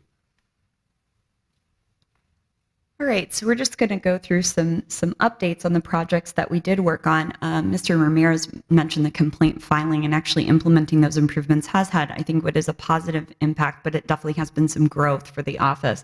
So first is one of the recommendations to come out was that both on the police office side from the desk officers, minimizing the interaction and the complainant's feedback as well, that I want to file a complaint against an officer, I don't necessarily want to have a lot more interaction, was to have a kiosk available so those people who don't have access to electronic filing options could come in, be directed to the kiosk, and then file their complaints to come straight to the office. So we have our first kiosk that is almost completed, that our program assistant has been working really hard with IT on. It's going to be there with a custom app to file complaints. It's our pilot. Hopefully it will go well, and then they will be in all the precinct and then other community buildings where there's high traffic and people could have better access to filing complaints. The housing study, which we presented to you, we have been working with Councilmember Cunningham's office on the work groups and actually implementing the recommendations and ordinance change, and that's been a really great project for us. So we're also participating in developing the interim process and then giving input on the interdisciplinary panel that will be developed, since our review panel process is kind of a mirror of that process. There will be more to come in 2018, and we'll be participating in the presentation of the final work, and we've really had a positive experience. The domestic violence response study that we also presented to you, we've had initial meetings with the police department at this point about what they're going to do to enhance the oversight of the domestic violence response and hopefully increase, especially the numbers that of reports that are written that need to be written per their protocol. So we'll keep you updated, but good initial first meetings about how they're going to proceed in monitoring those numbers, low performers, identifying them, and then getting them retrained. Okay, so looking ahead, we are preparing for more complaints. The trends over the past 2 years have shown this kind of upward growth. I think, as you can see from the work that we've done and presented to you over the years, that we take the high quality of the work very seriously, and we're not going to make the quality lower because of the rise in complaints. We'll still do the incredibly high quality work, but we're it's challenges with a small staff. So making sure that we are sustaining the growth that we've had over the years, really bringing good projects that not only look at day-to-day complaints, but look at larger trends in policing and how we can make the system better from a civilian perspective. So how do we do that when the program's growing? Also body cameras. I think, both Mr. Ramirez and Mr. Patrick mentioned that there's just a lot of body camera footage. April 4th was the day that the policy changed, that there's a lot more recordings now. And, we have one intake investigator, we have one video analyst. So how do we make sure, that everybody at the points they're viewing it at. All the people in our office, even the investigators who get the cases, are reviewing vast amounts of body camera. So, talking about that and discussing it as it's developing. We're making work plans for the OPCR and PCOC research going forward for the next year, doing both programmatic audits through our office and also being the staff for the PCOC for their research and study. And just making sure, as Mr. Patrick mentioned, he is a certified government auditor. Routine auditing has been a very important part of growing our program in a very professional way. And so making sure that we're looping back on all the work that we've done auditing and making sure that things are positive and moving forward. So thank you after a long day for your attention. And if you have any questions for us, we'd be happy to take them. Councilmember Cunningham. Thank you, Madam Chair. First of all, I just want to say thank you for sticking around this long. And you've got a really great team. You're amazing. The team is great. I just wanted to say thank you for all of your work, your leadership, and the excitement about seeing the research being connected directly to policy change. And let me know how I could be support with the domestic violence work as well. That also inspired more work beyond. When I read that study, it really sparked something in me, and so really wanting to take that beyond. And so let me know how I can be of support. And the question I have is, what are if you can remind us, what is the amount of cases with merit compared to the amount of cases closed, with discipline cases that are closed? So we've got right now, and I can go right back to that slide that we have at the moment. And again, that number is changing because Q3 isn't completely done yet. Sure. So we've got 12 merit decisions. So you've got 12 allegations that have merit. So those can be tied to individual cases.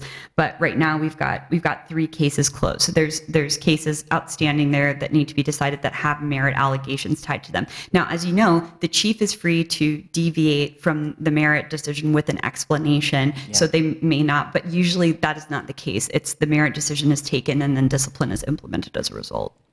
What, if I may ask one last question, is there like a best practice or recommendation for the amount of time for a chief to respond to a case that has merit? The chief has 45 days to make a decision. So that is the timeline. Thank you. Councilmember Fletcher.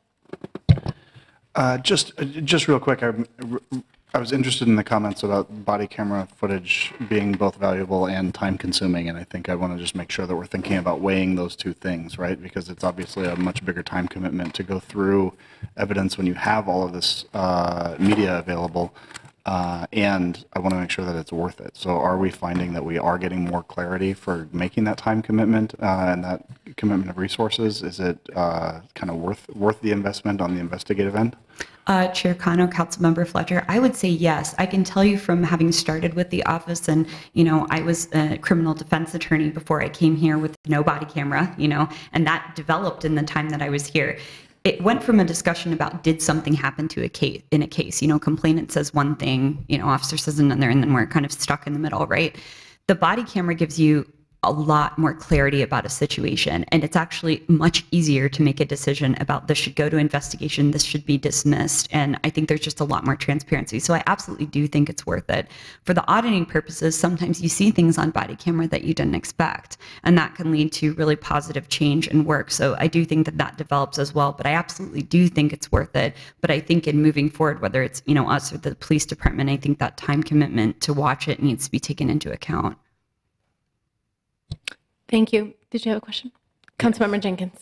Thank you, Chair Cano, and I do recognize we have another meeting in this room, but related to that,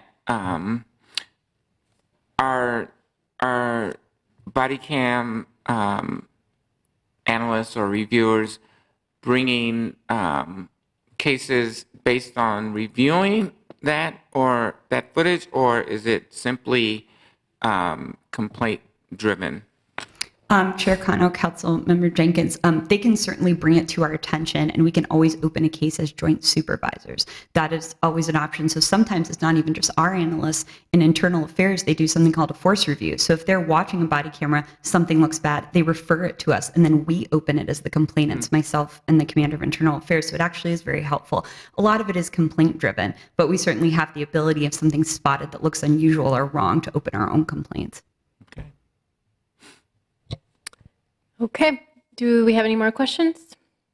Looks like we are good on this end. Thank you so much for your time and your energy on this. We will follow up with you, of course, offline if we need to move forward on any other items related to the budget or to the department. With that, without further business before us, this meeting is adjourned. Thank you, everyone. Thanks.